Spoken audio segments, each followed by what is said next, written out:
ವಿಚಾರಗಳು ಬಹಳಷ್ಟು ಪ್ರಾಮುಖ್ಯತೆಯನ್ನು ವಹಿಸ್ತದೆ ಅಂತ ಹೇಳಿದರೆ ತಪ್ಪಾಗಲಾರದು. ದೇಶದಲ್ಲಿರುವಂತಹ ಪ್ರಾಕೃತಿಕವಾದಂತಹ ಅಂಶಗಳಿರಬಹುದು, ಆ ದೇಶ ಹಾಕಿಕೊಟ್ಟಂತಹ ಒಂದಷ್ಟು ಆದರ್ಶಗಳಿರಬಹುದು, ಅಲ್ಲಿನ ಜನರು, ಒಂದು ಸಮಾಜದ ಜನರು ಸಮಾಜದ ಜನರಿಗೆ ಹಂಚಿಕೊಟ್ಟಂತಹ ಆದರ್ಶಗಳಿರ್ಬೋದು, ಮೌಲ್ಯಗಳಿರ್ಬೋದು, ಎಲ್ಲವೂ ಕೂಡ ಒಂದಲ್ಲ ಒಂದು ರೀತಿಯಲ್ಲಿ ದೇಶದ ವಿಶೇಷತೆಯನ್ನು ಹೇಳುವಂತಹ ಮಾಪನವಾಗ್ತದೆ. ಈಗಾಗಲೇ ಹೇಳಿದಂತಹ ದೇಶಭಕ್ತಿ ಇರ್ಬೋದು, ಸತ್ಯ ಇರ್ಬೋದು, ಪ್ರಾಮಾಣಿಕತೆ, ಶಿಸ್ತು ಎಲ್ಲವೂ ಕೂಡ ಇದ್ದ ಹಾಗೆಯೇ ದಾನ ಅಂತ ಹೇಳುವಂಥದ್ದು ಅತ್ಯಂತವಾದಂತಹ ಒಂದು ಶ್ರೇಷ್ಠವಾದ ಮೌಲ್ಯಗಳಲ್ಲಿ ಒಂದು ಅಂತ ಹೇಳಿದರೆ ತಪ್ಪಾಗಲಿಕ್ಕಿಲ್ಲ. ದಾನ ಅಂದ್ರೆ ಏನಪ್ಪಾ? ದಾನ ಅಂತ ಹೇಳಿದ್ರೆ ಒಬ್ಬರಿಗೆ ಕೊಡುವಂಥದ್ದು. ಯಾರಿಗೆ ಕೊಡುವಂಥದ್ದು? ನನ್ನಲ್ಲಿ ಉಂಟು ಅಂತ ಒಬ್ಬರಿಗೆ ಕೊಡುವಂಥದ್ದಲ್ಲ, ಯಾರಿಗೆ ಅವಶ್ಯಕತೆ ಇದೆಯೋ ಅಂಥವರಿಗೆ ನನ್ನಲ್ಲಿ ಇದ್ದದ್ದನ್ನು ಪ್ರೀತಿಯಿಂದ ಕೊಡುವಂಥದ್ದು. ಆ ಸ್ವೀಕರಿಸುವವರು ಪೂರ್ಣ ಮನಸ್ಸಿನಿಂದ ತೆಗೆದುಕೊಂಡಾಗ ನಾವು ಅದನ್ನ ದಾನ ಅಂತ ಕರಿತೇವೆ. ಆದ್ರಿಂದ ದಾನ ಅಂತ ಹೇಳುವಂಥದ್ದು ಅತ್ಯಂತ ಶ್ರೇಷ್ಠವಾದಂತಹ ಗುಣಗಳಲ್ಲಿ ಒಂದು ಅಂತ ಹೇಳಿದರೆ ತಪ್ಪಾಗಲಿಕ್ಕಿಲ್ಲ. ನಮ್ಮ ಮಕ್ಕಳಲ್ಲಿಯೂ ಕೂಡ ಒಂದಷ್ಟು ಕೊಡುವಂತಹ ಗುಣಗಳನ್ನು ನಾವು ಬೆಳೆಸಿಕೊಂಡು ಹೋದ್ರೆ ಖಂಡಿತವಾಗಿ ಅವರ ಜೀವನದಲ್ಲಿ ಚೆನ್ನಾಗಿರ್ತಾರೆ, ಒಳ್ಳೆಯ ವ್ಯಕ್ತಿತ್ವವನ್ನು ಕೂಡ ರೂಪಿಸಿಕೊಳ್ತಾರೆ ಅಂತ ಹೇಳಿದರೆ ತಪ್ಪಿಲ್ಲ. ದಾನ ಕೊಡುವಂತಹ ಸಂದರ್ಭದಲ್ಲಿ ನಾನು ಈಗಾಗಲೇ ಹೇಳಿದ ಹಾಗೆ ಪ್ರೀತಿಯಿಂದ ನಾವು ಒಬ್ಬರಿಗೆ ಕೊಟ್ಟಿತ್ತು ಅಂತ ಆದ್ರೆ ಅದು ಹೇಗೆ ತಲುಪುತ್ತದೆ ಅಂತ ಹೇಳೋದಕ್ಕೆ ಒಬ್ಬ ರಾಜ ಹೇಳಿದ. ಆ ರಾಜನಿಗೆ ಬಹಳಷ್ಟು ಒಂದು ವಿಶೇಷವಾದಂತಹ ಗುಣ ಏನಪ್ಪಾ ಅಂತ ಹೇಳಿದ್ರೆ, ಒಂದಷ್ಟು ತನ್ನಲ್ಲಿ ಇದ್ದದನ್ನ ಕೊಡಬೇಕು, ಅದು ಸಾಧು ಸಂತರ ಸೇವೆಗಳನ್ನ ಮಾಡಬೇಕು ಅಂತ ಹೇಳುವಂಥದ್ದು ಬಹಳಷ್ಟು ಪ್ರಿಯವಾದಂತಹ ಕೆಲಸ. ಅದಕ್ಕಾಗಿ ಅವರನ್ನ ಆಗಾಗ ಕರೆಸಿ ಒಂದಷ್ಟು ದಾನ ಧರ್ಮಗಳನ್ನ ಮಾಡುವಂಥದ್ದು ಅವನ ವಿಶೇಷವಾದ ಗುಣ. ಒಂದ್ಸತಿ ಅವನು ಭೋಜನವನ್ನ ಏರ್ಪಡಿಸಿದ್ದ. ಸಾಧು ಸಂತರಿಗಾಗಿ ಮಾಡಿದಂತಹ ಒಂದು ಭೋಜನದ ವ್ಯವಸ್ಥೆ ಆ ದಿನ ಬಂತು. ಭೋಜನಕ್ಕಾಗಿ ಅನೇಕ ಜನ ಸಾಧು ಸಂತರು ರಾಜನ ಊರಿಗೆ ಅಂತ ಬರ್ತಾರೆ. ಬರುವಂತಹ ಸಂದರ್ಭದಲ್ಲಿ ರಾಜನ ಹೆಬ್ಬಾಗಿಲಿನಲ್ಲಿ ಒಂದು ಮುದುಕಿ ಏನಪ್ಪಾ ಅಂತ ಹೇಳಿದ್ರೆ ಒಂದಷ್ಟು ನೆಲ್ಲಿಕಾಯಿಯನ್ನು ಮಾರಾಟ ಮಾಡ್ಕೊಂಡು ಕೂತ್ಕೊಳ್ತಾ ಇದ್ರು. ಎಲ್ಲಿಗೆ ಹೊರಟ್ರಿ ಸ್ವಾಮಿ? ಅವರನ್ನು ನೋಡಿ ಎದ್ದು ನಮಸ್ಕಾರ ಮಾಡ್ತಾಳೆ. ಆಮೇಲೆ ಹೇಳ್ತಾಳೆ, ಎಲ್ಲಿಗೆ ಹೊರಟ್ರಿ ಸ್ವಾಮಿಗಳೇ? ರಾಜನು ಕರೆದಿದ್ದಾನೆ, ನಮ್ಮನ್ನ ಭೋಜನದ ವ್ಯವಸ್ಥೆಯನ್ನ ಮಾಡಿದ್ದಾನೆ, ಅದಕ್ಕಾಗಿ ನಾವು ಅಲ್ಲಿ ಹೋಗ್ತಾ ಇದ್ದೇವೆ. ಅಯ್ಯೋ ದೇವರೇ, ಅವನೇನು ಸಾಲದು, ಅವನು ಸುಮ್ಮನೆ ಪ್ರಚಾರಕ್ಕಾಗಿ ಮಾಡ್ತಾ ಇದ್ದಾನೆ ಅಂತ ಆ ಮುದುಕಿ ಹೇಳ್ತಾಳೆ. ಇವರು ಸಾಧು ಸಂತರು ನಗ್ತಾ ನೇರವಾಗಿ ರಾಜನ ಆಸ್ಥಾನಕ್ಕೆ ಬರ್ತಾರೆ. ರಾಜನ ಆಸ್ಥಾನಕ್ಕೆ ಬಂದು ಭೋಜನವನ್ನ ಸ್ವೀಕರಿಸ್ತಾರೆ. ಆ ಸಂದರ್ಭದಲ್ಲಿ ಆಕಾಶ ಮಾರ್ಗವಾಗಿ ಹೋಗ್ತಾ ಇದ್ದಂತಹ ಹದ್ದಿನ ಬಾಯಿಯಲ್ಲಿರುವಂತಹ ಹಾವು ನೇರವಾಗಿ ಭೋಜನದ ವ್ಯವಸ್ಥೆಗಾಗಿ ಇಟ್ಟಿದ್ದಂತಹ ಒಂದು ಪದಾರ್ಥಕ್ಕೆ ಬೀಳುತ್ತದೆ. ಅದನ್ನು ಸೇವಿಸಿದಂತಹ ಒಂದಷ್ಟು ಜನ ಸಾಯ್ತಾರೆ. ಈಗ ಇರುವಂತಹ ಪ್ರಶ್ನೆ, ಯಾರು ನರಕಕ್ಕೆ ಹೋಗ್ಬೇಕು, ಯಾರು ಕೆಟ್ಟ ಮಾಡಿದ್ದಾರೆ ಅಂತ. ದಾನ ಪ್ರೀತಿಯಿಂದ ಕೊಟ್ಟವನು, ಅನ್ನದಾನವನ್ನ ಮಾಡಿದವನು ರಾಜ. ಅವನ ಮನಸ್ಸು ನಿಷ್ಕಲ್ಮಶವಾಗಿತ್ತು. ಅವನು ಏನು ಯಾವುದೇ ರೀತಿ ಯೋಚನೆ ಮಾಡಲಿಲ್ಲ. ಹಾಗಾದ್ರೆ ಯಾರು ತಪ್ಪು? ಹದ್ದಿನ ತಪ್ಪೆ? ಹದ್ದಿನ ತಪ್ಪಲ್ಲ, ಹದ್ದು ಅದರ ಆಹಾರವನ್ನು ತಗೊಂಡು ಹೋಗ್ತಾ ಇತ್ತು. ಹಾವಿನ ತಪ್ಪೆ ಅಲ್ಲ. ಹಾಗಾದ್ರೆ ಯಾರು ತಪ್ಪು ಅಂತ ಯೋಚನೆ ಮಾಡಲಾಗಿ ಆ ಮುದುಕಿ ಇದ್ದಾಳಲ್ಲ, ಅವಳು ಏನ್ ಹೇಳಿದ್ಲು, ಇವರ ಮನಸ್ಸಿನ ಭಾವನೆಯನ್ನ ವಿಕೃತಗೊಳಿಸಲಿಕ್ಕೆ ಪ್ರಯತ್ನ ಪಟ್ಲಲ್ಲ, ಆದ ಕಾರಣ ಅವಳಿಗೆ ಹೋಗ್ಬೇಕು ನರಕ ಅಂತ. ಆದ್ರಿಂದ ದಾನವನ್ನ ನಾವು ಪ್ರೀತಿಯಿಂದ ಇನ್ನೊಬ್ಬರಿಗೆ ಯಾವಾಗ ನಾವು ನಮ್ಮಲ್ಲಿ ಇರುವುದನ್ನ ಇನ್ನೊಬ್ಬರು ಸ್ವೀಕರಿಸುವಂತಹ ಮನಸ್ಸಿದ್ದಾಗ ನಾವು ಕೊಡ್ತೇವೋ ಅದು ಖಂಡಿತವಾಗಿ ಭಗವಂತನಿಗೆ ಪ್ರಿಯವಾಗುತ್ತದೆ. ಅಂತಹ ದಾನವನ್ನೇ ತನ್ನ ಜೀವನದ ವಿಶಿಷ್ಟವಾದಂತಹ ಭಾಗವನ್ನಾಗಿ ಮಾಡಿದಂತಹ ದಾನ ಶೂರಕರ್ಣನ ಕಥೆಯನ್ನ ನಾವು ಎಲ್ಲಿ ಕೇಳಿ ಭಗವಂತನ ಕೃಪೆಗೆ ಪಾತ್ರರಾಗೋಣ ಅಂತ ಹೇಳುತ್ತಾ, ಭೂಷಣಕ್ಕೆ ಭೂಷಣ ಯಾವುದೋ ಭೂಷಣ, ದಾನವೇ ಭೂಷಣ ಅಂತ ಹೇಳುವಂತಹ ಕರ್ಣನ ವೃತ್ತಾಂತವನ್ನ ಕೇಳಿ ನಾವು ಎಲ್ಲರ ಕೃತಾರ್ಥರಾಗೋಣ ಅಂತ ಹೇಳುತ್ತಾ ಕಥಾಭಾಗವನ್ನ ಆರಂಭ ಮಾಡ್ತಾ ಇದ್ದೇವೆ. ಸಕಲವೆಲ್ಲವೂ ಹರಿಯ ಸ್ಮರಣೆಗೆ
ಕೆಲವರು ಯಾವ ಥರ ಜೀವನ ಮಾಡ್ತಾರೆ ಅಂತ ಹೇಳಿದ್ರೆ, ಅಯ್ಯೋ ರಾಮ ಹೀಗೂ ಜೀವನ ಮಾಡ್ತಾರ ಅಂತ ನಾವು ಯೋಚನೆ ಮಾಡ್ತೀವಿ. ಒಬ್ಬ ಇದ್ದ, ಅವನು ಏನಪ್ಪ ಅಂತ ಹೇಳಿದ್ರೆ ಭಾಳ ಶ್ರೀಮಂತ ಅಂತ ಊರಲ್ಲೆಲ್ಲ ಅವನು ಪ್ರಸಿದ್ಧಿ ಪಡೆದಿದ್ದಾನೆ. ಹೇಗೆ ಶ್ರೀಮಂತ ಅಂತ ಅಂತೀರಾ, ಒಂದಷ್ಟು ದುಡಿತಿದ್ದನ್ನೆಲ್ಲವನ್ನು ಕೂಡ ಒಬ್ಬರಿಗೂ ಕೊಡುವಂತಹ ಬುದ್ಧಿ ಅವನಲ್ಲಿ ಇರಲಿಲ್ಲ. ಏನು ಮಾಡ್ತಾ ಇದ್ದ ಅಂದರೆ, ಅವನಲ್ಲಿ ಏನೆಲ್ಲ ಇತ್ತೋ ಅದನ್ನೆಲ್ಲನ ಒಂದು ಮಡಿಕೆಯಲ್ಲಿ ಹಾಕಿ ಮನೆಯ ತೋಟದಲ್ಲಿ ಇಟ್ಟು, ತೋಟದಲ್ಲಿ ಒಂದು ಗುಂಡಿ ತೋಡಿ ಅದ್ರ ಒಳಗೆ ಮುಚ್ಚಿಡ್ತಾ ಇದ್ದ. ರಾತ್ರಿ ಆದಾಗ ತಕ್ಷಣ ಏನಪ್ಪ ನಾನು ದುಡ್ದದೆಲ್ಲ ಅಲ್ಲಿದೆಯಾ ಅಂತ ನೋಡ್ತಾ ಇದ್ದ. ಅಯ್ಯೋ ದೇವ್ರೆ ಹೀಗೂ ಉಂಟೆ ಅಂತೀರಾ? ಹೌದು. ಅಲ್ಲ, ನಾವು ಮನೆ ಒಳಗೆ ಲಾಕರಲ್ಲಿ ಇಟ್ಟಂತ ಚಿನ್ನವನ್ನೇ ಕಳ್ಳರು ಬಿಡಲ್ಲ, ಇನ್ನು ಇವನು ಇಟ್ಟಂತಹ ಆ ಮಡಿಕೆ ಒಳಗೆ ಇಟ್ಟಂತಹ ಚಿನ್ನವನ್ನ ಬಿಡ್ತಾರೆ? ಖಂಡಿತವಾಗಿಯೂ ಇಲ್ಲ. ಹಾಗೇ ಆಯಿತು. ಒಂದು ದಿವಸ ಕಳ್ಳ ಎಲ್ಲವನ್ನು ತೆಗೆದುಕೊಂಡು ಹೋಗ್ಬಿಟ್ಟ. ನೋಡ ಅಂತ ಅಳ್ತಾನೆ. ಏನು ಪ್ರಯೋಜನ ಹೇಳಿ? ಅದನ್ನೇ ದೇವರಿಗೋ ಯಾರಿಗೆ ಸಹಾಯ ಬೇಕೋ ಅವರಿಗೆ ಕೊಟ್ಟಿದ್ದಿದ್ರೆ ಎಷ್ಟು ಚೆನ್ನಾಗಿತ್ತಲ್ವಾ? ಅಂತಹ ಜನರು ಕೂಡ ನಮ್ಮಲ್ಲಿದ್ದಾರೆ. ಆದರೆ ನಮ್ಮ ಜೀವನಕ್ಕೆ ಹಾದಿಯಾಗುವಂತಹ, ಸಮಾಜಕ್ಕೆ ಮಾದರಿಯಾಗುವಂತಹ ಒಂದಷ್ಟು ಜನರು ಯಾವತ್ತೂ ನಮ್ಮ ಹೃದಯ ಮಾನಸದಲ್ಲಿ ಇರ್ತಾರೆ ಅಂತ ಹೇಳಿದ್ರೆ ಕರ್ಣನ ವೃತ್ತ ಅಂತ ಬಹಳಷ್ಟು ನಮಗೆ ಪ್ರೇರೇಪಣೆ ಆಗುತ್ತದೆ ಅಂತ ಹೇಳಬಹುದು. ಕುಂತಿ ಭೋಜರಾಜನ ಸಾಕು ಮಗಳಾದಂತಹ ಇವಳು ವಸುಸೇನನ ಪುತ್ರಿ. ಇವಳು ಬಾಲ್ಯದ ಕಾಲದಲ್ಲಿಯೇ ಬಹಳಷ್ಟು ದೇವರ ಕಾರ್ಯಗಳನ್ನು ಮಾಡುವುದು, ಸಾಧು ಸಂತರ ಸೇವೆಯನ್ನು ಮಾಡುವುದು ಅಂತ ಹೇಳಿದ್ರೆ ಅವಳಿಗೆ ಬಹಳ ಪ್ರಿಯವಾದಂತಹ ಕೆಲಸ. ಬಹಳಷ್ಟು ಸುಸಂಸ್ಕೃತವಾದಂತಹ ವಾತಾವರಣದಲ್ಲಿ ಬೆಳೆದಂತಹ ಕುಂತಿ ದೇವಿಗೆ ಇದ್ದಂತಹ ಬಹಳಷ್ಟು ಇಚ್ಛೆ ಪಡುವಂತಹ ಒಂದು ಕೆಲಸ ಅಂತ ಹೇಳಿದ್ರೆ ಹಿರಿಯರ ಕೆಲಸಗಳನ್ನ ಮಾಡೋದು, ಸಾಧು ಸಂತರ ಕೆಲಸಗಳನ್ನ ಮಾಡೋದು. ಯಾರೇ ಬಂದರೂ ಕೂಡ ನಾನು ಮಾಡುತ್ತೇನೆ ಅಂತ ಹೇಳುವಂತಹ ಪ್ರೀತಿ ಭಕ್ತಿ ಆ ಕುಂತಿಯಲ್ಲಿತ್ತು. ಒಂದು ದಿನ ಆ ರಾಜನ ಸ್ಥಾನಕ್ಕೆ ದೂರ್ವಾಸ ಮುನಿಗಳು ಬರ್ತಾರೆ ಅಂತ ಗೊತ್ತಾಯಿತು.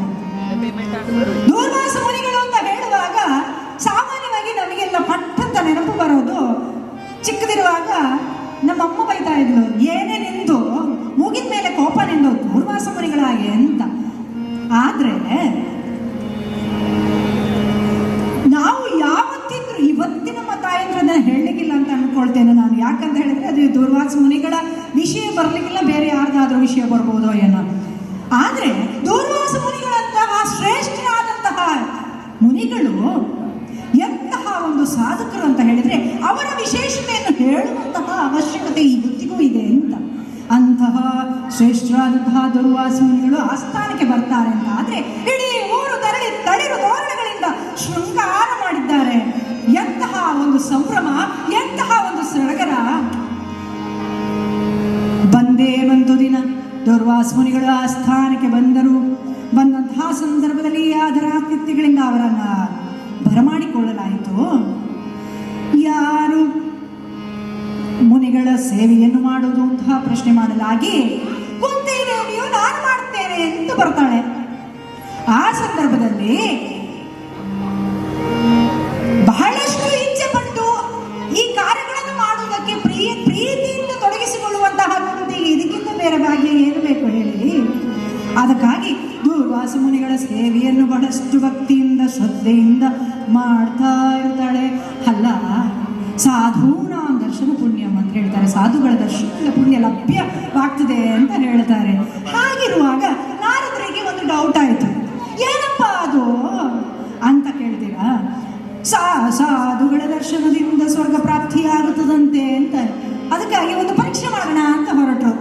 ಅವ್ರೇನ್ ಮಾಡಿದ್ರು, ನಾರದರು ತಮ್ಮಲ್ಲಿರುವಂತಹ ಸಂಚಾರಕ್ಕಾಗಿ ಹೊರಟರು. ದಾರಿಯಲ್ಲಿ ಒಂದು ಹುಳ ಸಿಕ್ತು. ಹುಳ ಸಿಕ್ಕಿದ ಸಂದರ್ಭದಲ್ಲಿ ಸಾಧುಗಳ ದರ್ಶನದಿಂದ ಸ್ವರ್ಗ ಪ್ರಾಪ್ತಿಯಾಗ್ತದೇನಪ್ಪ ಅಂತ ಹುಳದಲ್ಲಿ ಕೇಳ್ತಾರೆ. ಆ ಸಂದರ್ಭದಲ್ಲಿ ಹುಳ ಒಮ್ಮೆ ನಾರದರ ಮುಖ ನೋಡ್ತು, ಅಲ್ಲೇ ಕೊಟ್ಟಕ್ಕಂದ್ಬಿಡ್ತು. ಅಯ್ಯೋ ದೇವ್ರೆ, ಏನಾಗೋಯ್ತಪ್ಪ ಇದು? ನನ್ನ ಮುಖ ನೋಡಿದ ಕೂಡಲೇ ಹುಳ ಗೊಟ್ಟಕ್ಕಂದ್ಬಿಡೋದ, ಏನಪ್ಪ ಇದು ಅಂತ ಯೋಚನೆ ಮಾಡ್ತಾರೆ ನಾರದರು.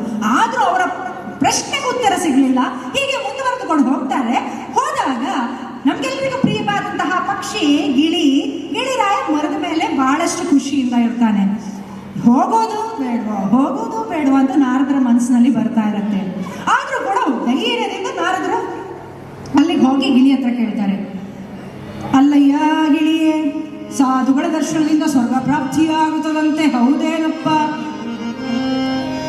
ನಲಿದಾಡ್ತಾ ಇದ್ದಂತ ಗಿಳಿ ಒಮ್ಮೆ ನಾರದರ ಮುಖ ನೋಡುತ್ತೆ, ಅಲ್ಲೇ ಗೊಟ್ಟಕ್ಕೆ ಅಂದ್ಬಿಡುತ್ತೆ. ಅಯ್ಯೋ ದೇವ್ರೆ, ಏನಪ್ಪ ಇದು?